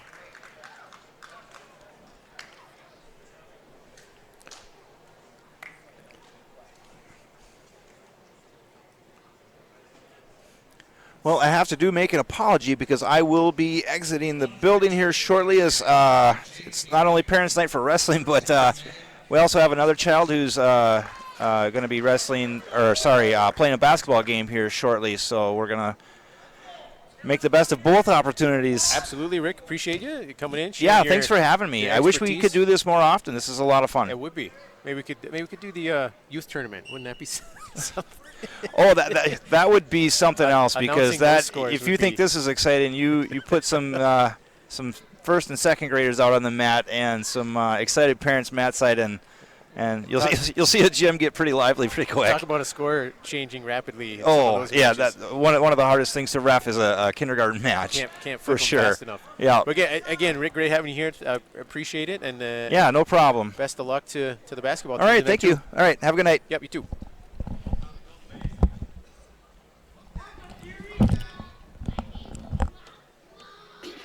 So we are our match at 132 for Proctor Hermantown. We've got Tommy Barnsdorf. And for Rockridge, I believe it's Jake Neary. I missed the call there.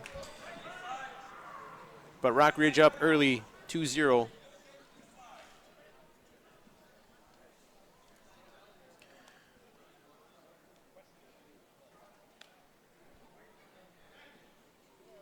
Is it off? Do you need it?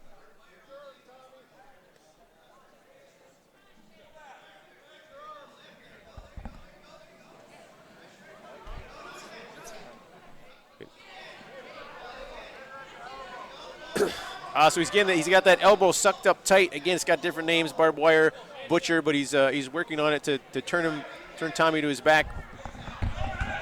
Again, Tommy fights it off. Looking to build his base. Now Rockridge is looking for a cradle.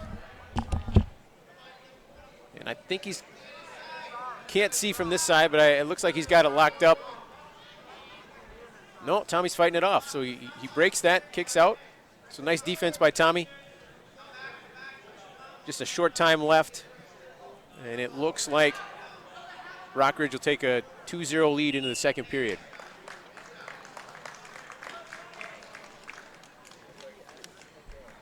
Aiden, you can use that headset now if you want.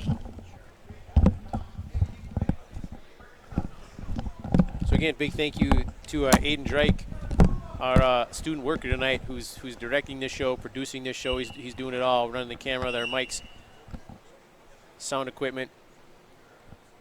Part of the audio-visual team class at Proctor.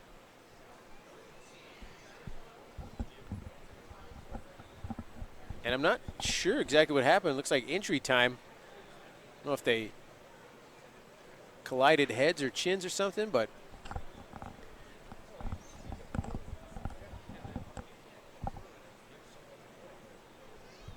Well, see, believe it or not, Aiden said that. Aiden, this is your first event here tonight, working with the audiovisual team. Not my first event. Well, but first time running the show. Yes. Nice job. Again, thanks a bunch. We wouldn't be able to do it without you. So injury time over. I'm not sure again what happened. They're going to reset. Okay, both wrestlers locking up, looking for an advantage. Takedown here. At that collar tie. Tommy tries a shot. Again, reset and start again.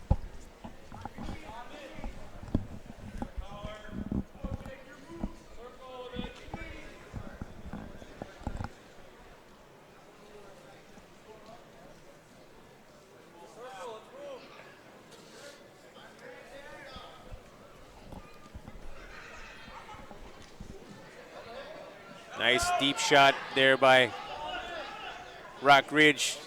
Gets the turn here.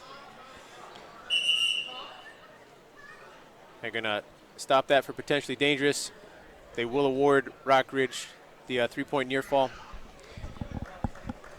And they'll reset with Tommy on the bottom here.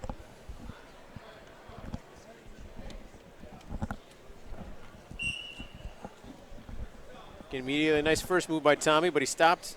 Rock Ridge did a nice job.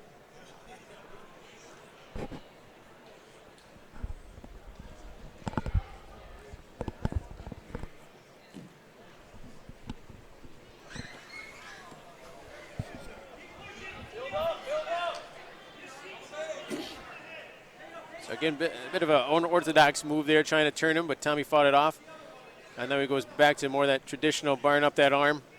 And again, trying to step over. Seen it quite a bit tonight from a lot of different wrestlers, a lot of different teams.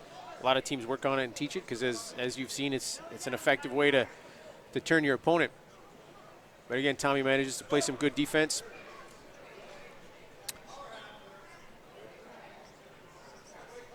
So changing tactics a little bit here, looking for a power half. And just not enough angled there, and with just a short time.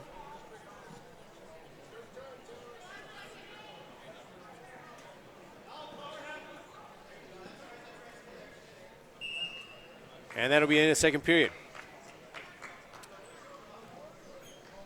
So PH is actually, no. So Rock Ridge chooses to go back to their feet.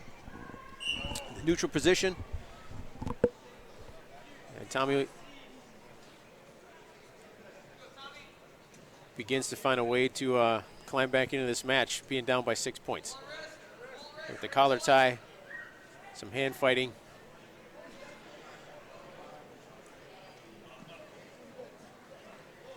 Attempted a shot there, but Rock Ridge blocks it.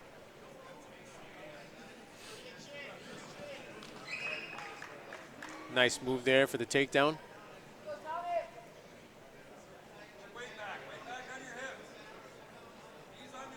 Close hips, got that leg hipped. So Rock Ridge is in a good position. Again, looking for a cradle here. Can't quite get it locked up or turn. Again, Tommy fights it off.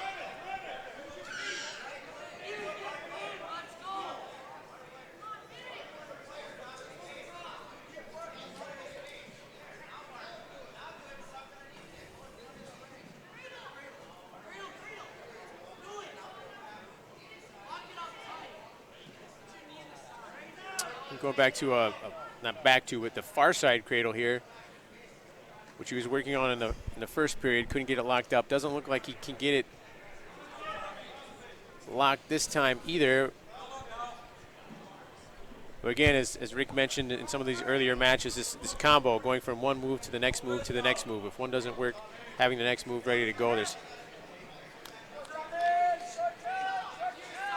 quite a bit of strategy and thought process that goes into wrestling. It's not just two guys going out there and trying to beat each other up.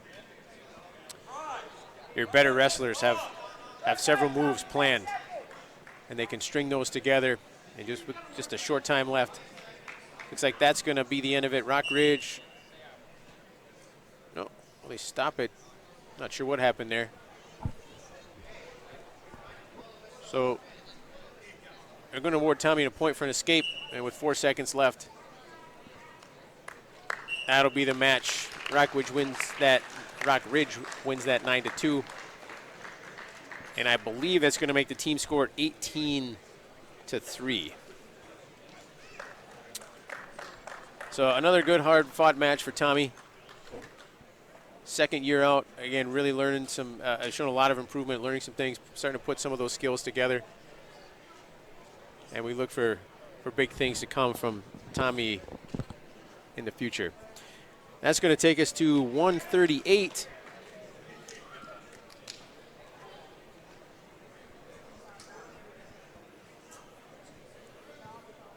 Again, the coach is conferring here. 138, Rock Ridge, we have Grant Benz, Proctor Hermantown United, Noah DeLuca. So 138 for Rock Ridge, we've got Grant Benz. And for Proctor Hermantown United, we've got Noah DeLuca, who put on a very exciting match in our first duel. And here we go. We'll see what he's got planned for this second match. Again, Grant Benz, seasoned wrestler, has been around for a long time. No one new this year, but again, from that first match that we saw, showed a lot. A lot to be excited about, a lot of positive things.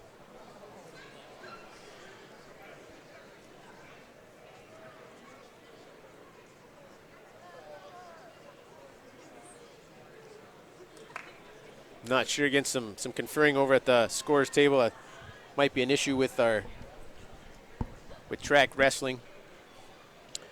We don't have the greatest internet service in here.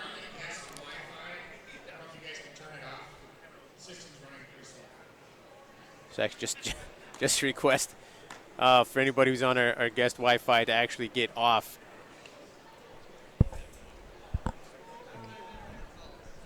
Which would probably help out the old broadcast too, right, Aiden? Yeah, it should, I believe. So again, track wrestling, it's an online program that keeps track that they use for scoring the matches, and then it just goes. It's kind of a storage space for all things wrestling. You can go and look up scores. It keeps track of team scores, individual match scores, individuals' records and things throughout the season. Makes it a lot easier to, all this used to be done, and probably still is done on paper for most teams. In addition to this, but it's a great way for fans to have access to scores from from high school and middle school all the way up to college and international wrestling scores. A lot of teams and programs are using it now, and it sounds like ours is having a little bit of some issues now.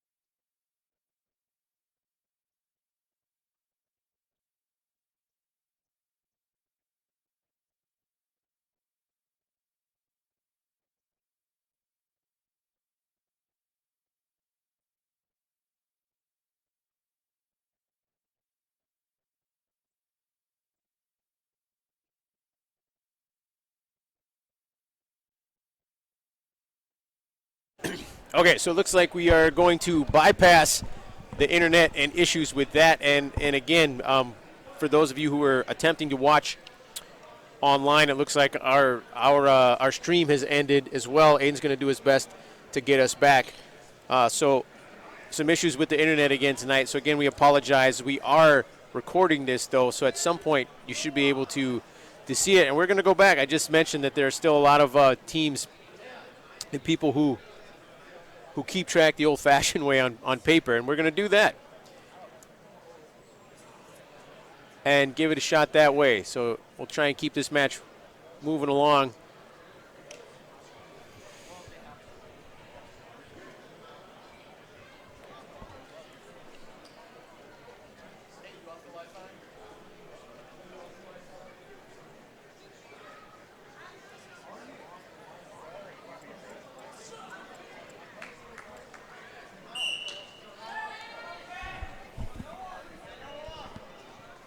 And here we go, finally. 138's getting going. Gavin Benz, Noah DeLuca.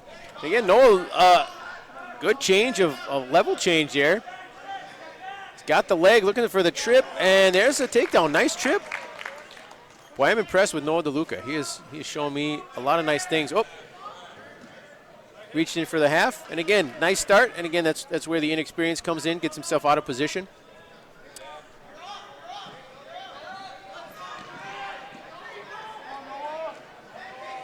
A reversal, so I believe by my count, that's 2-2.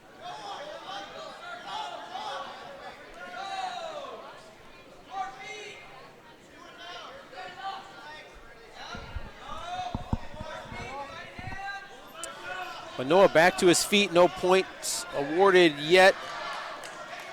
Gav returns him to the mat, and this time does manage to take him to his back for a near fall.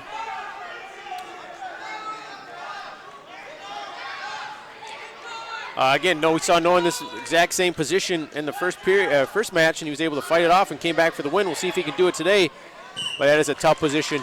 And Gavin Benz, a very experienced wrestler, makes some adjustments and wins. So a quick fall for Gavin there, and I think that's going to take us to 24-3, I believe, for a team score.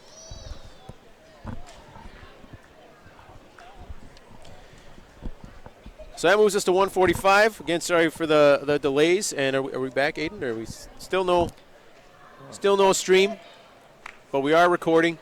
I don't want to. So hopefully this will be available at some time. Other streams that are gonna go on. But we'll continue to record this and we'll broadcast, and hopefully we'll get this up at some point at some time. Again, apologize for the number of technical issues we've had tonight.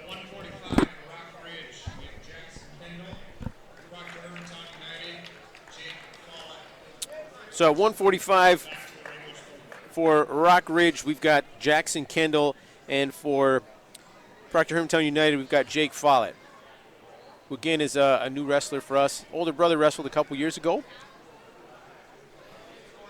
So it's nice to see Jake out now.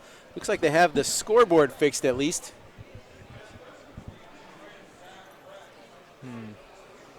So we're back in some capacity. Wow, just a real quick ankle pick there. You don't see those real often, but if it works, why not? So a quick takedown by Rock Ridge. Controls that wrist, sucks in that arm. He's going to look for a near fall here.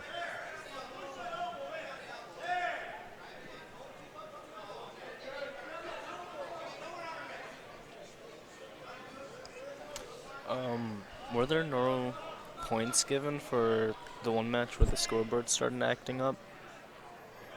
I think the team score should be 24-3. So you missed 2 matches now. Yep. Yep, just updating the team score here. In the meantime, Rock Ridge rolls him up into a cradle, gets a near fall, and that was a pretty quick pin. Again, it doesn't. Jake Follett a little bit in disbelief. It was a quick pin, but shoulders were flat. Technically, it's the shoulder blades that need to be in contact with the mat.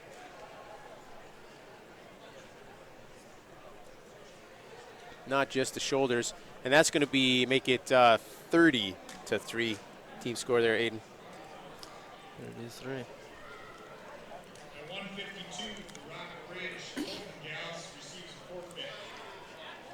So at 152, Colton Gallus for Rock Ridge will receive a forfeit. That's going to make it 36-3, Hayden.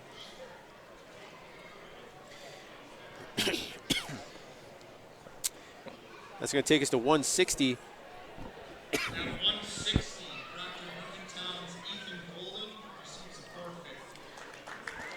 And Ethan Golden will get the forfeit, which will make the team score 36-9. Nice job, Aiden.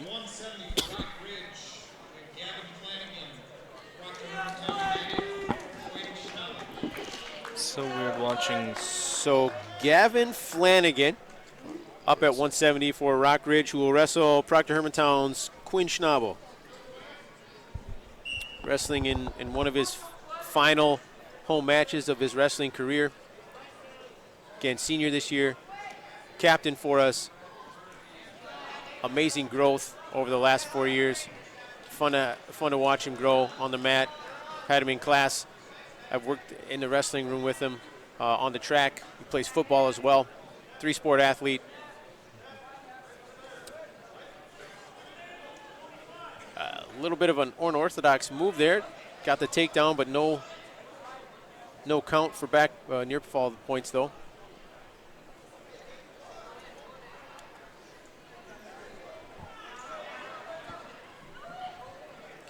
And Rockridge has got the arm bar up there, looking for the pull that other wrist in. Keeps that arm, looking for. That could be pretty tight, but Quinn, nice roll through. Great reversal, puts himself in a position. Reversal is a near fall. And the pin for a fall. Wow, so we talked all night about how matches can change just like that. An explosive move, and that shows, that tells you something. Great win for Quinn. Nice job, Quinn. He's smiling, knows he was in trouble. That doesn't always work, folks, but he stayed with it and kept going and got a really nice pin for Quinn. But that is one of those things. We talked about how he's grown in the years, and that is something a first-year wrestler probably wouldn't do. Mat awareness, knowing where you are, being able to hit those moves, move your hips. And he was in a bad way and got himself a really nice win. Well, folks, tonight, this match, I would say this is probably the match of the night. This is going to be a heck of a match. We've got for Rock Ridge, Damian Tapio. For Hermantown United, Proctor Hermantown United, Zach McPhee. These two guys are very familiar opponents for each other. They have wrestled since they were crazy to think that they were both once 106-pounders battling it out now. And now here we find them both at 170. Damian, a senior, I believe, and Zach, a junior. Both upperclassmen. They've seen each other a lot. Both had a lot of success, and they've had a back-and-forth rivalry here with both winning some matches. But both these guys, seasoned, explosive, capable of big moves, and this should be fun. So again, a lot of positioning here, feeling each other out, working for takedowns.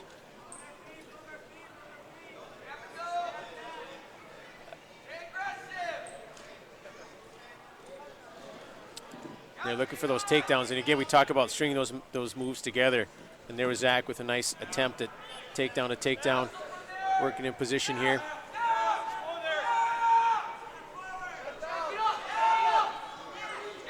So Zach in a good position, but Tapio just so strong. Is not going to give that up easily.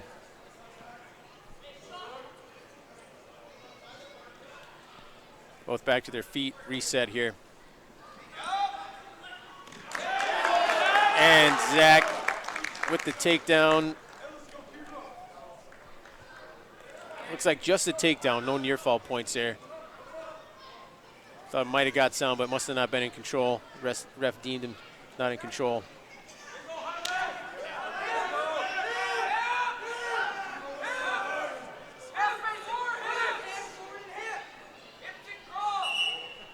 And that's going to be first period. So, wow, again, low score, 2-0. And for those maybe not familiar with wrestling, the uninitiated, you'd think, well, boy, not much happened. They just kind of danced around. But for those fans who have seen some matches, that was just counter after counter after counter. Looks like the coaches, Rockridge's coach, conferring just to see.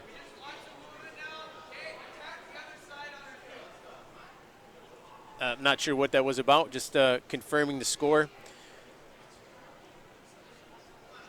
Zach's going to start on the bottom, but again, to me that was a fun first period. Just counter after counter, a lot happened there. Both wrestlers again just going after it, and Zach came out on top, literally and figuratively there in the first period. But again, works to his feet and gets the escape. Go up 3-0, and these guys are gonna restart.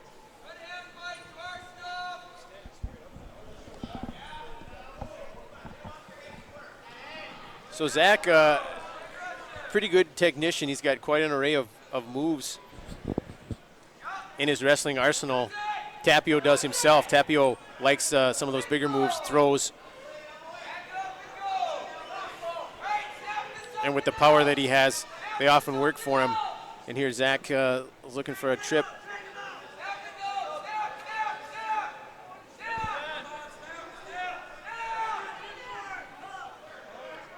So again, Tapio just very seasoned himself.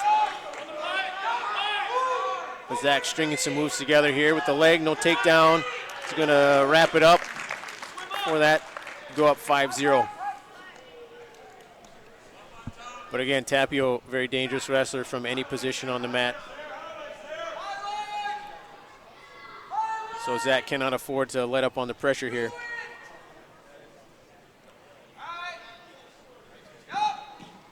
He's got that half, looking for a turn.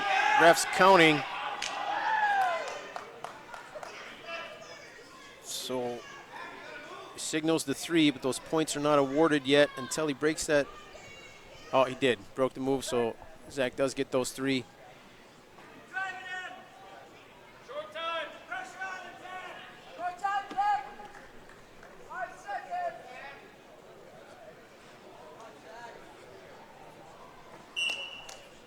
So Zach's going to take an 8-0 lead into the third period. That's going to be Tapio's choice, and he chooses to go back to the feet. Again, down 8-0. He's going to need some kind of big move here, a throw maybe, to work on, and that's exactly what he tries to do. But you might think up 8-0 that's a nice cushion, and it is. But again, I've seen a lot of matches between these two. I've seen Tapio wrestle a lot, and we've seen it tonight from all these matches that things can change in a hurry. And there he's in deep on a single. What was their first few matches like? What was that? What was their first few matches like? Because he's saying you've seen them rival each other for years. I don't know if they've wrestled this year, but I know over time, I don't know. I mean, they've both won some matches. They've been close. So Aiden here next to me has asked what their other matches have been like, and a lot of them have been just like this. You see one wrestler go up big, and then the other guy hit something big. I've seen both guys win close matches and big. But Zach in control here. He gets the takedown after a flurry from Tapio there, looking for a big move to go up 10-0.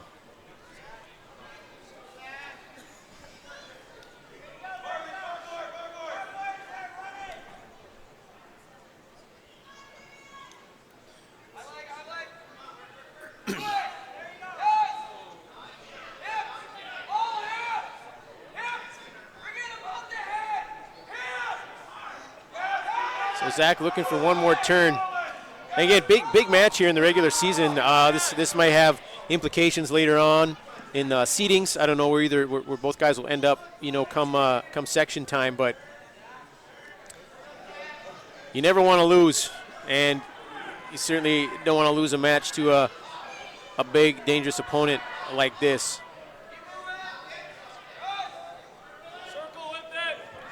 And it looks like Zach is going to get a turn right there at the end. And I think he called the fall right there at the end, I believe.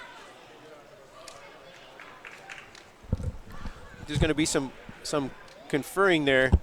So I'm not.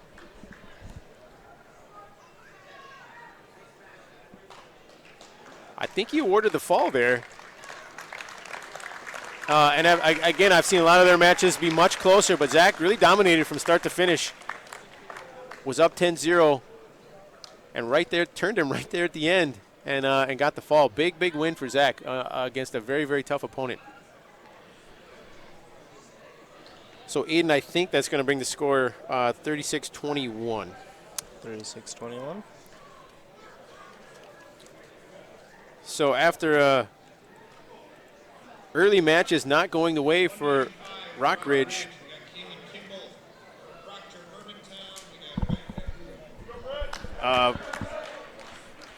Proctor Hermantown stringing together 3 wins, three pins, 3 falls there to bring the score a little closer anyway.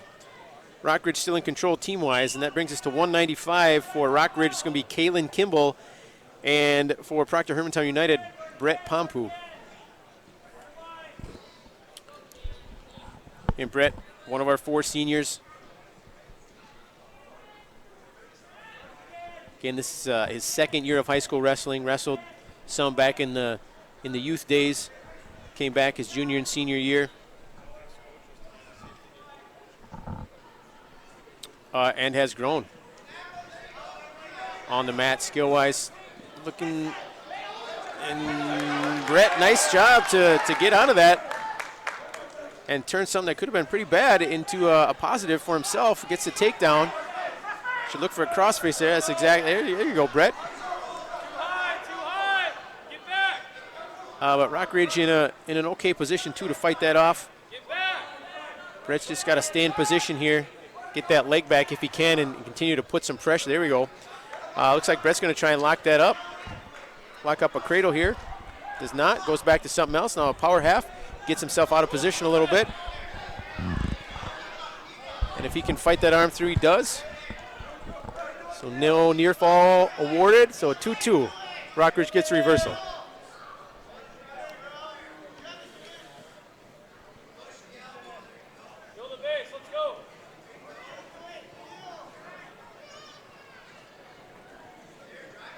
Hear fans calling out, build a base. That's exactly what he needs to do.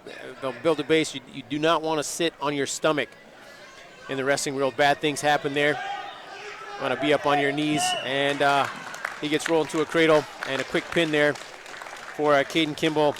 And that gets Rockridge back on the winning side. That's going to make it 42-21, I believe.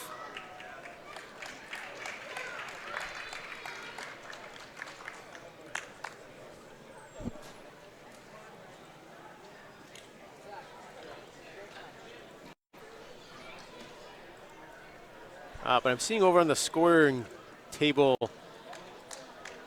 that PH has 19. So maybe they did not give Zach the pin. Maybe they just gave him the near fall there. But we'll keep it 42-21 for now. Or well, whatever. Let's go 19. That's what they have on the scoreboard, Aiden. Sorry about that. And there'll be 42 for Rockridge. You've got the scores reversed too. They do? Yep. So United has 19. Rockridge has 42 now. Okay. At 2:45, Proctor Hermantown's Aaron Bergquist receives a forfeit. All right. My mistake. So Aaron Bergquist going to take the forfeit. At heavy, Aaron, another one of our new wrestlers, another junior who are wrestling. We see all these guys coming to us late in the game. Better late than never, I suppose. And you just think, you see what a guy like Brett can do in 2 years. You see what a guy like Noah DeLuca can do with his first year out. And if we can keep these guys for a couple years, and just with the quality of our coaching staff, we can turn them into something good. So Aaron Bergquist rounds out the varsity meet there with the forfeit at heavyweight. We're going to have some exhibition matches here. So Jack London, who saw himself wrestle varsity, is going to pull double duty here, looks like, for some exhibition. Which again, and we'll see who we've got.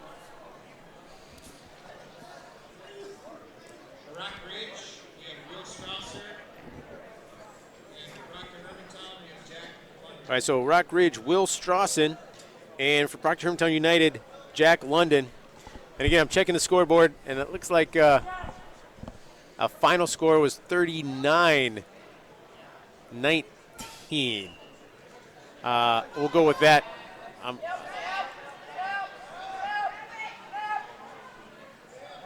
So I was a little bit off on those scores. And in Jack's second match against Rockridge tonight, we'll see if he fares any better. And Jack with the right idea, looking for a throw there. It's a bit out of position.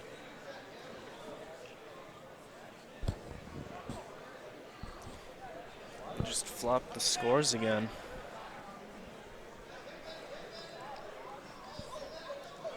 Over there, they flopped them. You're right, Aiden, they do. And there's a pin for Rock Ridge. So Jack got turned there, fought for a while. Yeah, we do know that Rock Ridge won the duel there on the varsity side. Not sure what the final score was.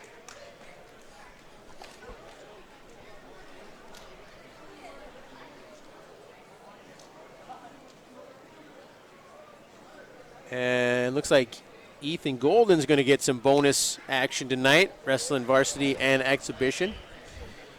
And it happens often, with some of the smaller teams here where you can't fill out a full team, or you've got a couple of guys that, bunched in weight. You might put them out for a match in varsity, and then you might also get them some time here, which is great.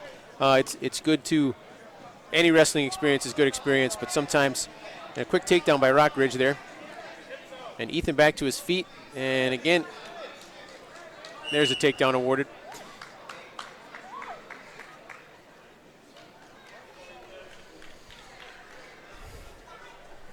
And Ethan proved that he's no slouch. He fought through those whole varsity matches, but it's also nice to get these guys a chance to wrestle with people who are a little bit more in their experience in competition level too.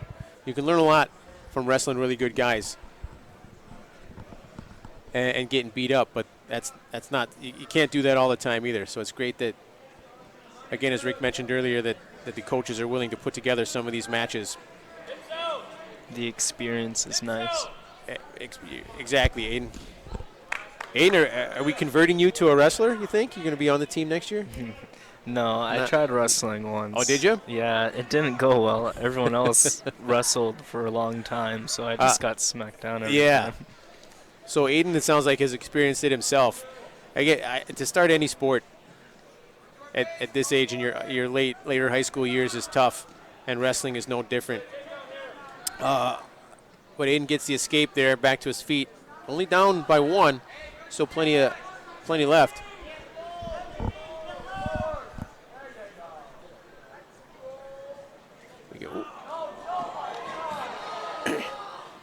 So Aiden going for a big move. Didn't quite work out. But again, back to his feet. Looks like Rock Ridge is content to just to wrestle on their feet. But again, quick takedown, 6-3. We talked about earlier one of those matches, putting yourself in a position initially in a negative spot, but hoping you can win. So here we go. You know what? Ethan was just talking about his sprawl today in class. He told me he's been working on it, and we saw it right there. He stuffed that head. Now he's going back to it. If he goes the other, looking for a cradle here maybe, but so right idea. He was awarded the takedown. No, just an escape, I guess. It's 6-4. Rock Ridge's choice. He's going to, again, he's chosen to keep going back on his feet.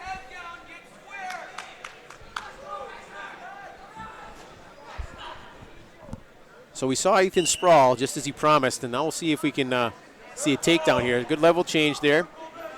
Not a great shot. Gets out of position. No points awarded yet. Ethan's in an okay position. He's got to bail a little bit now. All right, time to get out of that, Ethan. Here we go. So a quick takedown and a 2-point near fall. It's going to make the score 10-4. But Ethan continues to battle, comes back to his feet, gets in good position, escape, 10-5.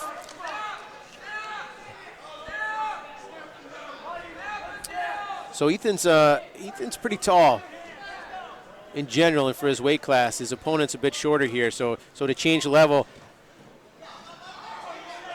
And there's that, got to come behind. Not pretty, but he got the job done. So again, Ethan's going to need to look to turn, and he does. So if he can readjust here. So he got his count. when he breaks the hold, he will get his 3 or he'll get the pin. And you can see everywhere you look, people showing him what to do. Guys on the scores table, the bench.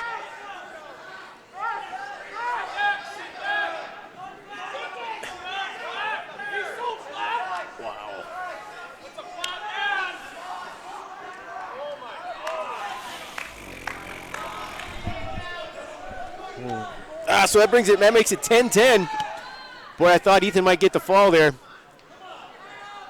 So he's either got to turn him again for points. We're going to go into overtime, or if he escapes, so I don't know. Ethan's, his opponent's up by 1, gets the escape, and Ethan's got 5 seconds to make something happen.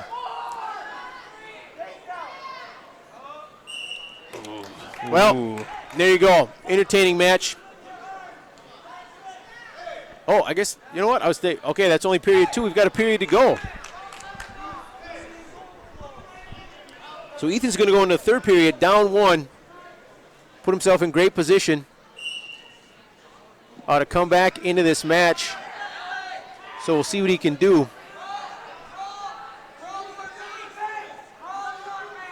And again, that's 4 minutes, a full normal regulation wrestling match is 6 minutes. Ethan's wrestled just over 4 of them, and after you've wrestled a couple matches already, you get tired. So we'll see what he's got left in the tank here. Down by 1, but he's in a good position. Escape, ties him back up.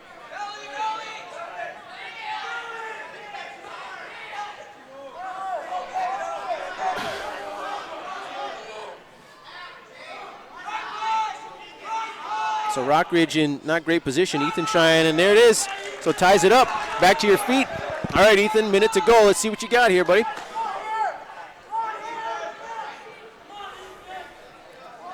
He's looking for a snap down here. Kind of a basic move, but both wrestlers pretty tired. So right now it's just a matter of who wants it more, who's going to maintain good positioning, good technique, and not get sloppy. Easy to do when you're tired. And Ethan going in for he's got that, no points awarded. And Rockridge is going to get the takedown, but still some time. Ethan back to his.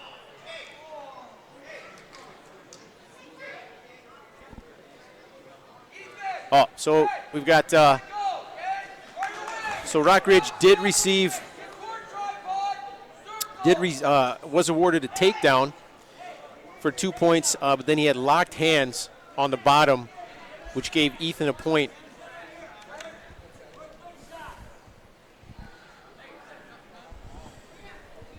And we're taking a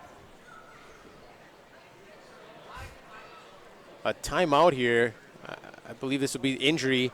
Looks like maybe a vomiting, puking timeout, to be honest with you over there.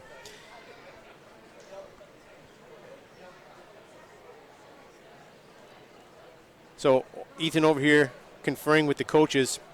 He gave up that takedown, which put him down by 2, but again, kind of a mental lapse by the Rockridge wrestler. Locked hands gives Ethan a point, which means if Ethan gets the escape, he's back tied again. And if he can get the reversal, that's going to put him on top. So we're going to start the match. No. Yep, Ethan's going to be down. Proctor Hermantown is going to be down.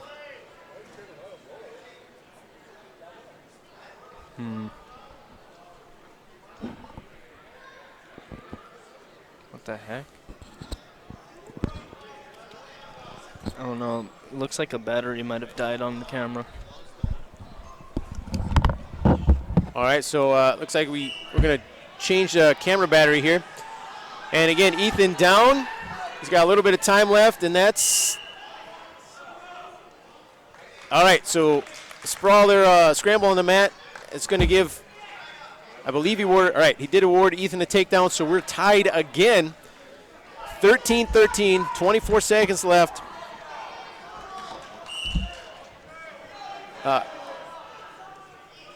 And it's exciting, folks, wrestling. I mean, I'm here sitting here tense. This is an exhibition match, not factoring into the team score. but it's exciting and it's tense. And no takedown awarded. We might be headed for over. And he's going to give Ethan the points if he can just hold on for 4 seconds. And that's going to do it.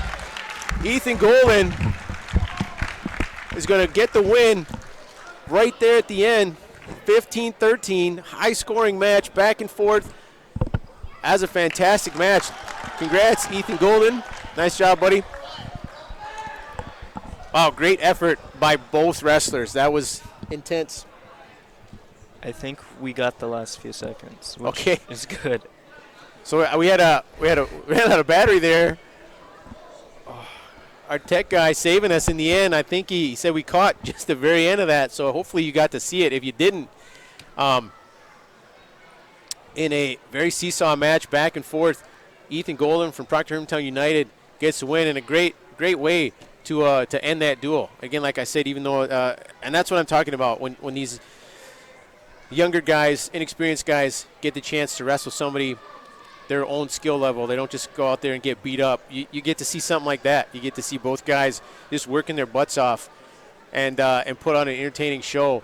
And man, it feels terrible to lose those matches, but it feels awesome to win those. So well done for both wrestlers, and congrats, Ethan. Nice win. And that's going to take us into our final match of the evening. That took a little longer than expected, but our final duels of the evening will be Proctor Hermantown United versus NKG. And then on the far mat, you're going to have Rock Ridge versus CEC, Cloquet Esco Carleton. Sorry, got my C's in the wrong order. But we've got one more duel to go, and we'll be starting soon. I'll run through our list of sponsors one more time, and then we'll have Aiden roll through some commercials, and we should be back. So again, a huge thank you to our sponsors who allow us to bring you this broadcast. We've got the Reed Foundation from Proctor High School, the Irving Community Club, Pooling for Kids, Tamarack Building Supplies, located on Highway 53 in Hermantown, Heritage Window and Door in Superior, Wisconsin, Wittes Trailer Sales in Esco, Stream Dudes, Great Lakes Office Solutions, the Rob and Barb Schaller Charitable Foundation, Choice Service Center right here in Proctor on Main Street, Audio Concepts with offices in Superior, Duluth, Grand Rapids, Edina, and Burnsville.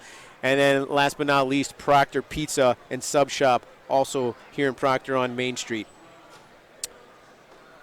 And we're going to take a short break as we get ready for our final duel of the meet. And we'll go to commercial and be back in a few minutes.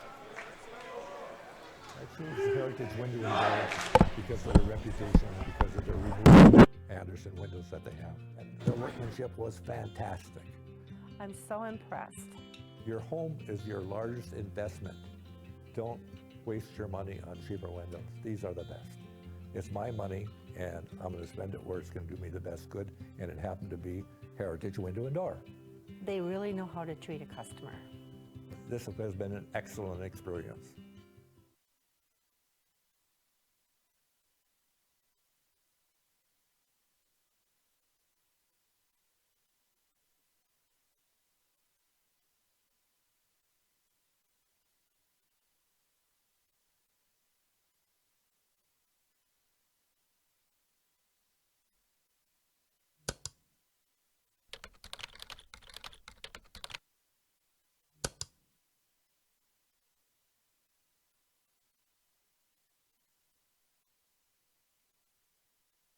Our experience with Heritage Window and Door was great. My wife called and got someone right away, which is really great to actually speak to a live person. Very painless, very easy process. One of the things that we were really looking for was not only a high quality window, but really the installation itself. As a homeowner, you really want your window installation done right the first time.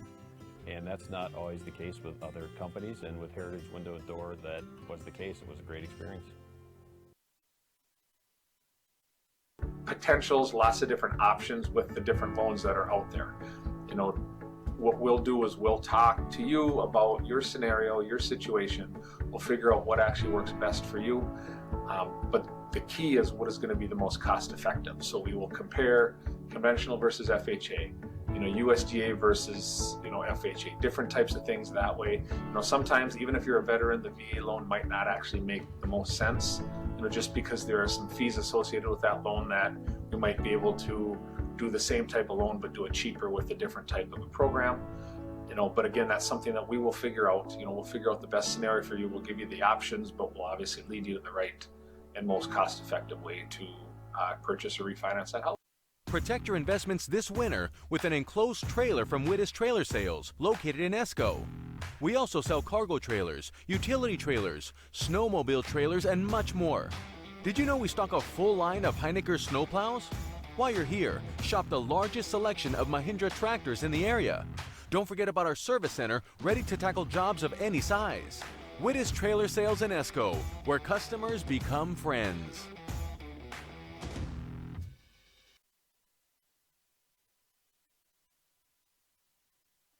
Why just plan to graduate when you can graduate with a plan? Here at Proctor High School, we know there's more than one track to graduation, and we want to provide opportunities for every student to grow and succeed. As high school students, we crave real-world, authentic experiences. And when we are interested in what we're learning, we feel more empowered to build the skills we need for what comes next. There's a transformation happening inside Proctor High School that is making way for a new approach to how we think about and plan our academic career. It's called Proctor Pathways, and it's just the ticket to exploring and aligning our interests with future career and education opportunities. A pathway is a series of courses we can take to be more prepared for further study, training, or work opportunities within a specific career field. It gives us the opportunity to job shadow, learn from guest speakers, and work with real companies on real projects while fulfilling graduation requirements. By partnering with local organizations, these 4 Proctor Pathways are tightly linked to in-demand local and national careers. Health Sciences and Human Services. Grow your desire in making a positive impact on the future health and well-being of our diverse and complex society. Arts, Global Communication, and Information Systems. Foster your creativity, innovation, and expression while exploring different ways to apply those well-rounded skills in life after high school. Design, engineering, and manufacturing technologies. Feel empowered to step into the role of an engineer, adopt a problem-solving mindset, and make the leap from dreamer to doer. Business, marketing, and entrepreneurship. Explore the varying types of business while gaining communication and marketing skills to thrive in today's business world. The idea is for students to be future-focused. Think about what careers might interest them, then find which pathway and classes they could take to build skills around their interests. Pathways is not about locking students into a single track. It's opening our minds to all the possibilities. Deeply explore a topic in one pathway, or expose yourself to different courses in multiple pathways. Whatever your goal for after high school, Proctor Pathways is here to help students train for tomorrow and find the right track toward a successful future.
Not too bad, you too.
live now. There we are. I think we're back. It looks like, yep, I am. The mic is on again. We're getting ready for the final duels of the evening. It'll be Proctor Hermantown United versus NKG, the Titans of Nashwaat-Keewatin Greenway, and over on the far mat, we will have Cloquet Esco Carlton Lumberjacks versus the Rock Ridge Wolverines. And as I was just saying, you've seen it all. You've gotten great matches, good matchups from longtime veterans, highly experienced. You've seen matches between two new wrestlers who are new to the sport, giving it their all, and you've seen matches from every combination thereof. And the scores table is doing some announcing now, so we are going, that's kind of the clue, the signal. Wrestlers are starting to clear the mat, and we'll get going in just a minute. So I was just chuckling there. That's one, again, the fun thing. You know, wrestling is about size, and you do compete against people your own size, but you also in the practice room often find yourself wrestling guys of all shapes and sizes. So I just saw our heavyweight and our 6-pounder rolling around on the mat together, which is always kind of entertaining. I tell you what, you know, size does not indicate the heart of a wrestler. I've seen, again, it doesn't matter, no matter what weight class you're in, I've seen great wrestling from all of those weight classes. So again, a lot going on tonight. Our only home meet of the year. It's a quad. These are all familiar foes, teams we see often and have seen often throughout the years. We did a lot tonight. We covered Parents Night. So again, once again, big shout out to the parents. If you are a parent in general, and if you're a parent of an athlete, and in particular a wrestler tonight, you know what it's like going to tournaments, weigh-ins, the back and forth, the stress, you know, some of the most stressful 6 minutes you can go through when you're wrestling. And so a huge thank you to all the parents and anybody who helps put these meets on, gets these athletes here and ready to go. It's like they're huddling up, Coach McPhee giving them some final words of advice, a final pep talk. So a huge shout out to the parents, and also being our only home match of the year, we want to honor and highlight our seniors. There are 4 of them, all towards the to middle to upper weight classes. You've seen 3 of them wrestle tonight. I shouldn't let the broadcast go much further without mentioning Dan Harnell, who is our 4th senior, who wrestles at 152. Unfortunately, he was injured tonight, which is a bummer, not being able to wrestle one last time in front of some hometown fans.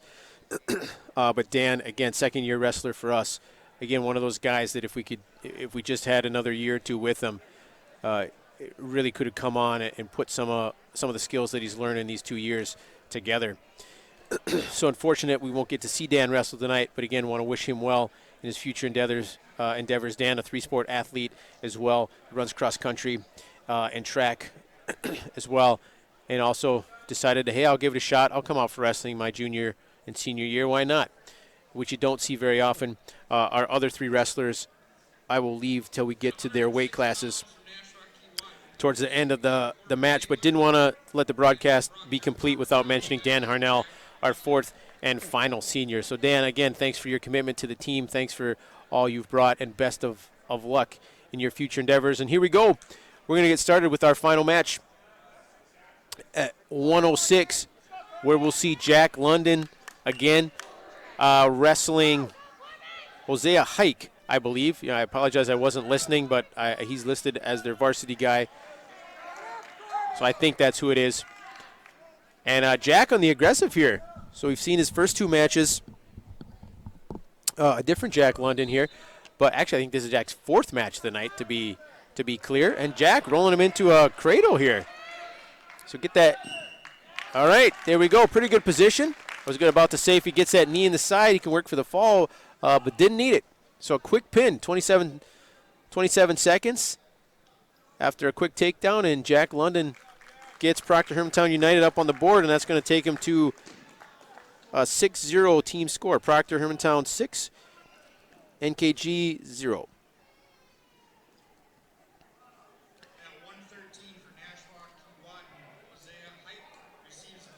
Oh, so I already messed up. One match in.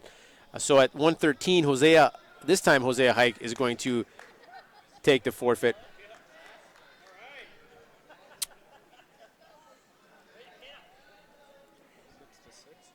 So yeah, you're right. It's good you, Aiden's figuring out the team score. So at 120, it's going to be Matthew Cullen for NKG, which means that Corbin Nagler was our was the 106 pounder there, and Matthew Cullen is going to be wrestling Cooper Cooperelli from Proctor Hermantown United. He's a Hermantown kid in our co-op. Also runs cross country and track. Nice job. Nice smooth takedown there.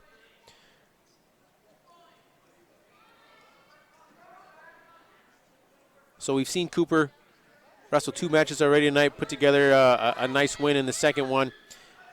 Looking really smooth on his feet. Wow, that's pretty. Gets that tilt, rolls him over. Again for another quick pin, which is going to make it 12-6.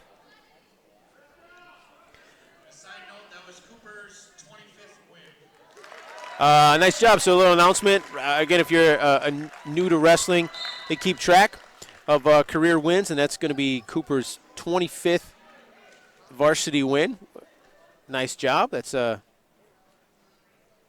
nice little landmark to be recognized, to hit in your second year of varsity competition.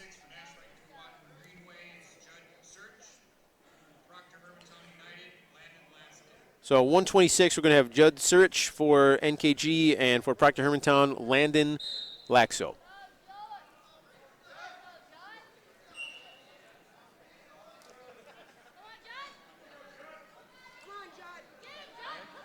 All right, nice takedown by Judd there. And we're going to see, Landon drop that heartbreaker to Rockridge.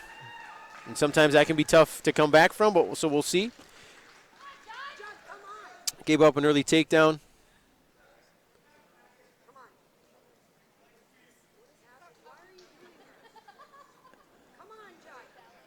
And kind of an awkward position. There's a couple different things you can do. You can try and trip. Call that I've heard that called the treetop, but no points awarded. And then Landon gets a nice shot of his own.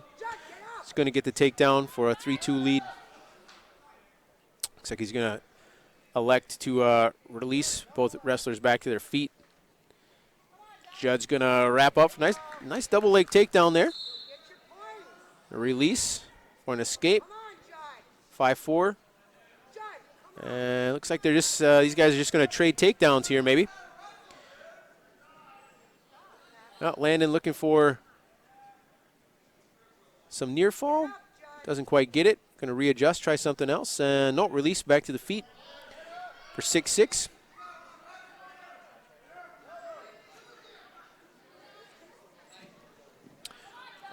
Landon with the kind of an unorthodox move there, trying to kick out, and he does get the escape.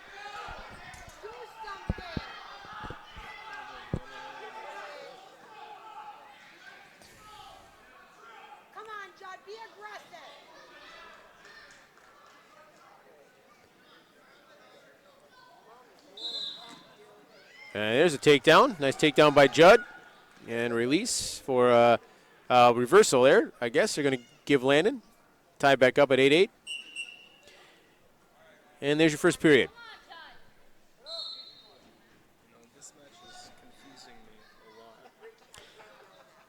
Aiden just mentioned that it was kind of confusing to watch, so that was a lot of points to keep track of, and it can be hard, like who's getting the takedown, releases, escapes. So Granby there, we have the first one we've seen tonight, so a reversal by Landon. I guess they're just going to give him an escape, not a reversal. And there's a takedown for 2. Landon goes up 11-8. And it looks like Landon's going to try and keep him on the mat this time. Work for a near fall. And there's the pin.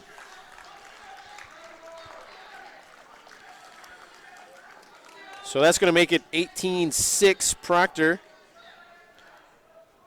And after a high-scoring, entertaining first period, Landon gets a quick escape reversal, or quick escape takedown and a pin, which takes us to 132.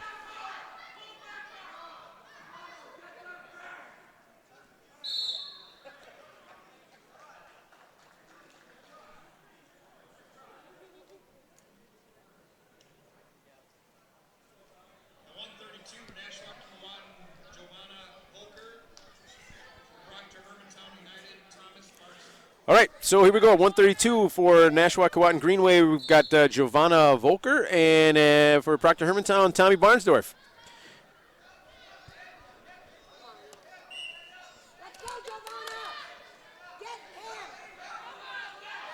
Boy, and Giovanna comes out firing. Very aggressive. It's going to be our first female wrestler of the night, and I tell you what, I have seen many a guy get pretty cocky when they see that they're wrestling a female, and they pay for it. And sometimes it's fun to watch the smile get wiped off their faces, and they come off the mat after getting beat by a girl. And I don't say that in any kind of demeaning way. There are some tough female wrestlers out there, and they show it. And Giovanna comes out, again, not messing around.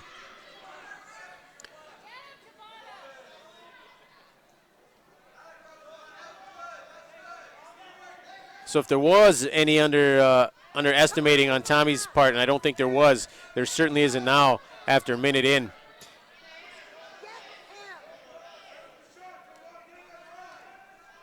But we talked, the girls in wrestling continues to be a growing aspect of this sport. And in a sport where, like many sports, where you see numbers dropping, the number of girls continues to rise. Oh, and a quick takedown to a near fall here by Giovanna. Has Tommy to his back. And Tommy Barnsdorf down. That was a 3-point near fall, down 5-0 late into the first period. And she's looking for more with a power half. All right, so Tommy's going to have to look to build up to his base and fight back from an early deficit of what looks to be is going to be 5-0 unless he can make something happen here at the end.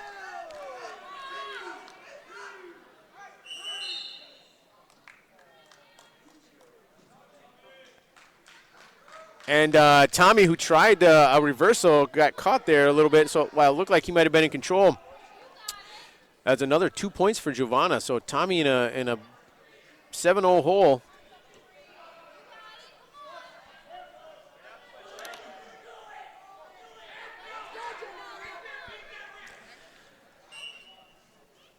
So nice initial move.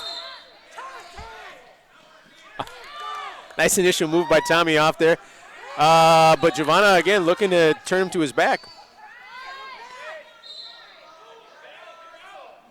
Well, again, Giovanna representing lady wrestlers everywhere well. And again, the sport continues to grow here in Minnesota.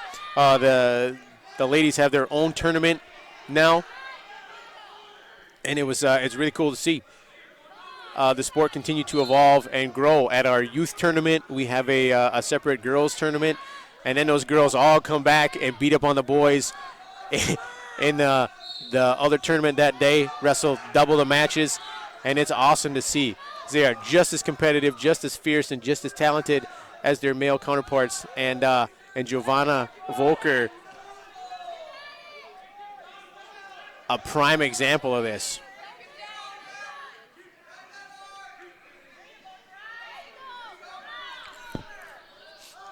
And here she's looking for, not quite sure if she's got the elbow on the other side of looking to scoop up that far arm. Now she's going to readjust. And again, Tommy, all right, finally works up to his base, and we'll see if he can make something happen here.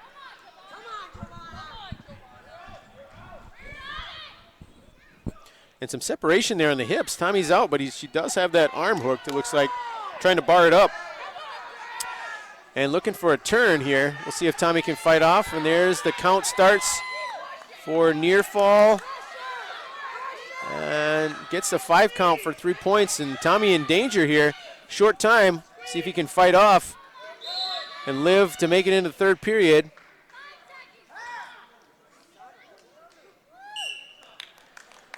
All right, so Tommy fights off again. Giovanna awarded 3 points. Going to make it 10-0. And her choice. She's going to pick top, and why not? She just had done pretty well from that position. first two periods, so Tom's going to go down. All right, so here we go in the third period. Giovanna Volker up 10-0 on Thomas Barnsdorf. From there, again, clears that elbow. Getting those hips out, trying to break that. Cannot break the grip. Giovanna's going to get dinged with a technical here. Locking hands. He's going to give Tommy 1 point and maybe the start of something positive here.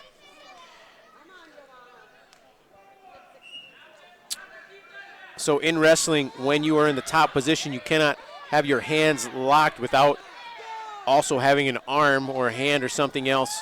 So that was what the technical violation was. Tommy hanging his head, and again, Giovanna taking advantage, looking for a half to turn him. Again, Tommy fights that off.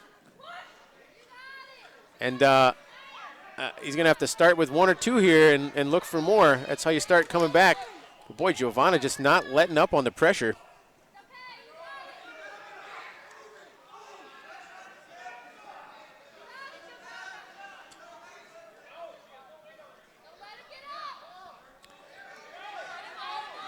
Tommy just got to stand up here. We say not to reach back here, but this time it worked. It can be a dangerous thing to do, and Tommy's got to get himself in position, get that leg over. Wow. And again, another example of how wrestling matches can turn real quick, and why we coach and coach and coach not to reach back every so often. So while that is not that's not really what you want to do, it happened to work out for Tommy. And boy, after just a dominating 2.5 periods by Giovanna, she gets caught by Tommy. And again, he took advantage. So heck of a match by Giovanna. Give Tommy credit for coming back. Looks like Noah DeLuca is going to take a forfeit at 138, which is going to be, 24-30-6 for those last 2 matches. Well, again, I want to go back to that last match we saw again. Giovanna Walker putting up a dominating performance for 5 minutes and then just got caught, which happens in wrestling. You're up big and you can't get caught. But to take nothing away from Giovanna Walker, wow, impressive. So we are back to 145. We got for NKG, we got Ethan Wellings, and for Proctor Hermantown United, we've got Jake Follett.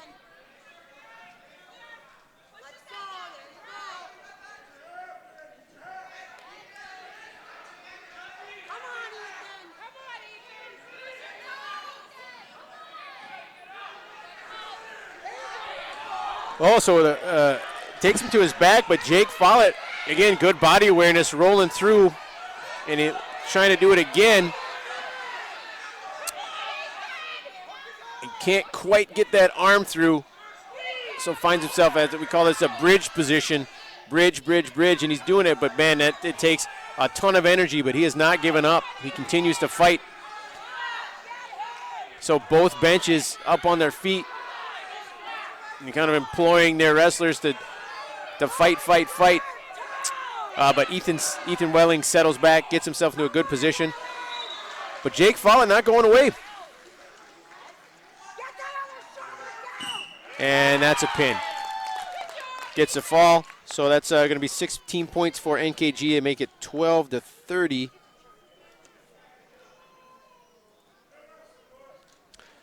Again, good match, good sportsmanship by both guys.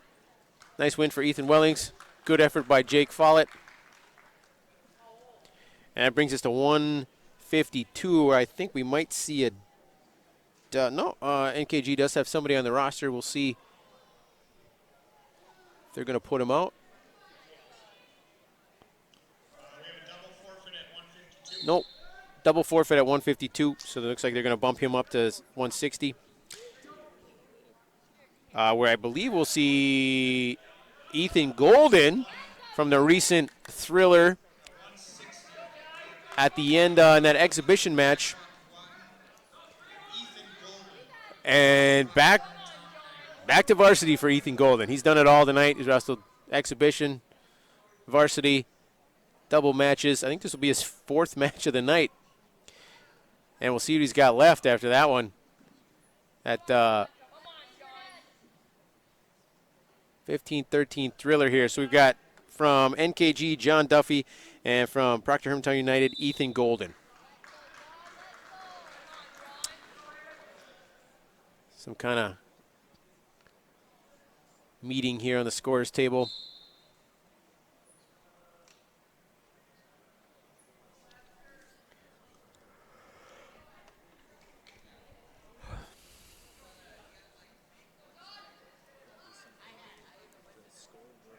It's 12:30. Yep, that's right. You've got it right. You got it right. So John Duffy comes out quick, firing, gets a nice single leg trip here, takes Ethan to his back, and John Duffy, fairly seasoned wrestler, he's got some experience here. Again, I tell you, Ethan Golden, there is just no quit in this kid. He's been in this position several times tonight. He's fought off. Hopefully he can do it again.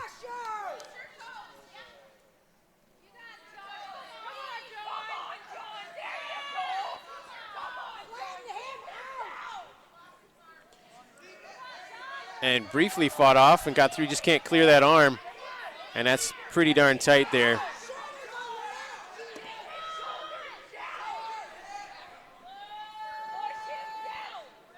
And there's the fall. But I tell you what, again, I am impressed with Ethan Golden. I've seen a lot of good stuff. I hope we keep him and get him for one more year. And he can finish off this the second half of the season and continue to grow. But nice win for John Duffy there. NKG gets a pin. That's going to make it 18-30 team score and bring us to 170. So, again, congrats to Ethan Golden on a heck of a night. That's 4 matches. That's a lot to do. That's like a tournament. So, Quinn Schnabel, final home match of his high school wrestling career, is going to take a forfeit. Zach McPhee is also going to get a forfeit at 182. So, I want to talk real quickly about Quinn Schnabel, again, one of our 4 seniors, one of our captains, coming out in his high school 9th grade, I believe. I think we've had him for 4 years. Just the growth that we've seen, awesome. Another great kid, 3-sport athlete as well, plays football, throws the shot and disc in track, where he is also pretty talented as well, and hope to see another breakthrough year. He's right there on the edge. Just another great kid. Happy to have him for 4 years. Wish we had him for a couple more. But Quinn Schnabel, great young man on and off the mat. And again, Quinn, thanks for your time and effort and contributions to building the wrestling program here at Proctor Hermantown. Zach McPhee got a forfeit there, which brings us to our third of 4 seniors. Brett Pampu, who's going to get the varsity nod here. And he is wrestling Willow Horak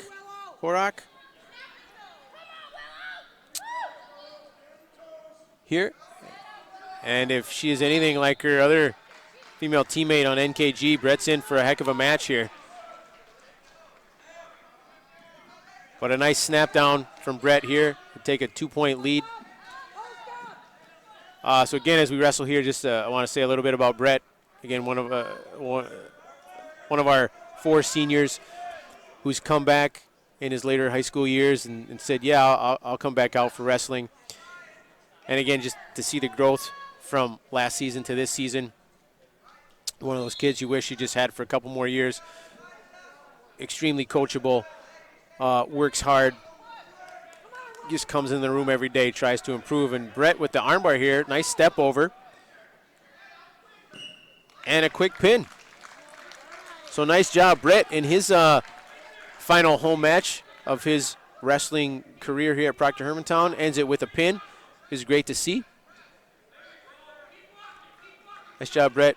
Again, another 3-sport athlete, plays football, wrestles, throws in track. Wrestling, one of those sports that's going to help you in a lot of other areas, a lot of other sports. A lot of that power, a lot of that body control, lower body power, all helpful, particularly in throwing, where him and Quinn throw. 220 is going to be a double forfeit, it looks like.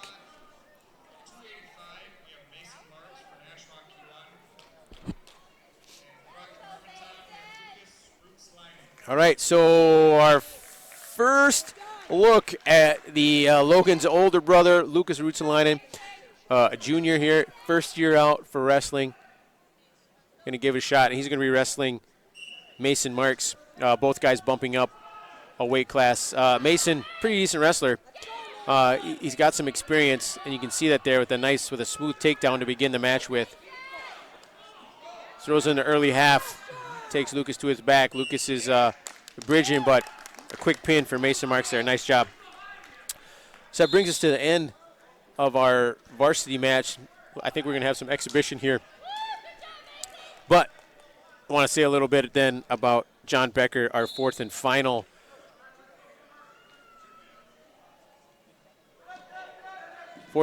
senior, who I guess the match prior was going to be his final match, home match, as a Proctor Hermantown United wrestler.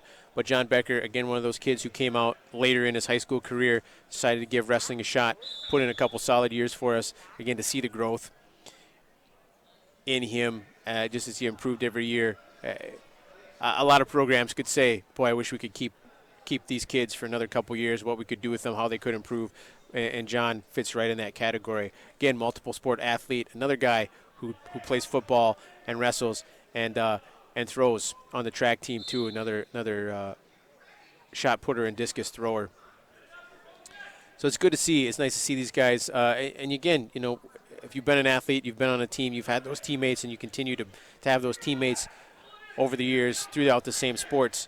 And these guys have. And again, so John Becker, our fourth and final senior, I just, again, want to thank you for your contributions to the program, helping us build the sport, giving us, this is the first time maybe ever where we've had a couple of big guys, multiple heavyweights rolling around in practice, which is nice for them.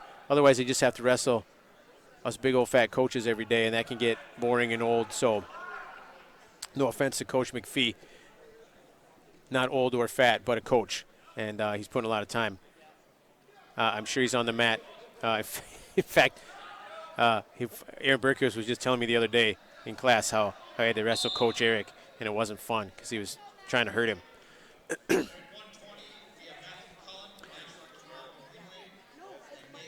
So that does it for one more as we begin this exhibition match with Nathan Tangen for Proctor Hermantown United. Just one more shout out to our seniors. There's a nice takedown by Nathan. Pretty smooth. This is Nathan's first action of the night, so it's nice to see him get a match too. And I think we're going to see about everybody get some mat time, which is awesome. But a smooth takedown by Nathan. There he goes looking for more. Yep, nice job. Going to hook that leg, hook the far leg. Oh, kind of textbook move there. Looking for a near fall, not quite. Nope. Ref started, just got a one count, and again. Nice adjustment by Nathan. And NKG not going away. After a big scramble, Nathan has some good body awareness, getting himself out of a situation. And he did get a 2-point near fall out of that, looks like. Is that an additional 2-point near fall? He did. So we got two 2-point near falls out of that to take the match to 6-0. So nice job by Nathan, going up 6-0 early, just over a minute left in the first period. Again, looking for more, sucking up that far elbow, now right into a cradle. Again, you talk about chaining moves together, move to move to move. Boom, cradle and a quick fall from Nathan Tangen. So he makes the most of his only match of the night, gets a quick fall. So again, shout out for our home meet. One more big, huge thank you to all the parents who helped make this possible. And just another big thank you to our 4 seniors who have contributed to the program. We'll miss you guys. You'll leave some big holes to fill, literally and figuratively, being all upper weights. But again, seniors, thanks for your contributions. It's been great watching you for these last few years. And here we go into our second exhibition.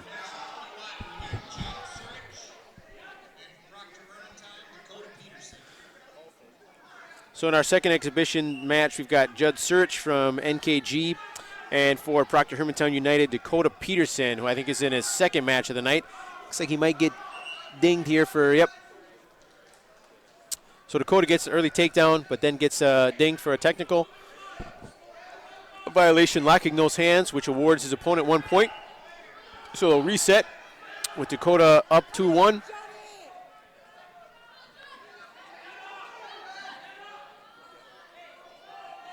So again, Dakota with the right idea, driving.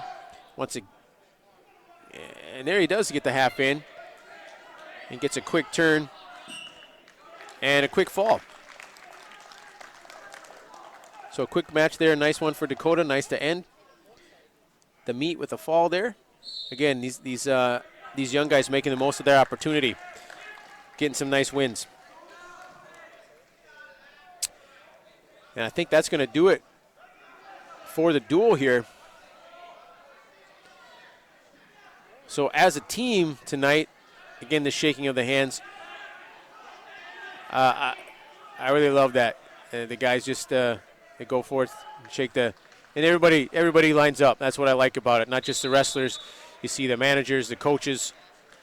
Everybody goes through, and that's a cool thing. It's one of the traditions I really like about the sport of wrestling. That face-to-face, a guy you might have just beat or might have just lost to, you get a chance to go back, congratulate him on a tough match. So as a team on the only home match of the night, Proctor Hermantown as a team is going to go 2-1 with a really nice close match to start it off. 1 point victory team-wise against Cloquet Esco Carleton. Then they lose to Rock Ridge, but then come back with a nice team win with Nashua, Keewatin, Greenway. I think a final team score of 48-24, it looks like. So a couple of forfeits, couple double forfeits, but for the most part, good, highly contested matches. And a great job by all involved. Posing for some team pictures here. So one more time, a huge thank you to our sponsors, Reed, Irving Community Club, Tamarack Building Supplies, Highway 53 in Hermantown, Heritage Window and Door in Superior, Wisconsin, Wittes Trailer Sales in Esco, Stream Dudes, Great Lakes Office Solutions, the Rob and Bob Charlotte Charitable Foundation, Troy Service Center, Main Street in Proctor, Audiology Concepts with offices in Superior, Duluth, Grand Rapids, Edina, and Burnsville, and Proctor Pizza and Sub Shop from Main Street in Proctor. So that'll do it for our only home meet of the year, parent night, senior night. One more shout out to all those parents. One more thank you to all those seniors. And for myself, I'm Tanner Hall again. Thanks for putting up with me and listening to me, and for all our technical difficulties. And again, a big thank you to director, producer extraordinaire Aiden Drake, who's sitting next to me and has solved a lot of our technical issues. So that'll do it for the Proctor Hermantown season. We are next in action on Saturday in Superior at the Superior Tournament, where you will also see a couple of the other teams here as well. So best of luck to all the wrestlers and Proctor Hermantown United as we move forward. And that's a wrap. Thanks.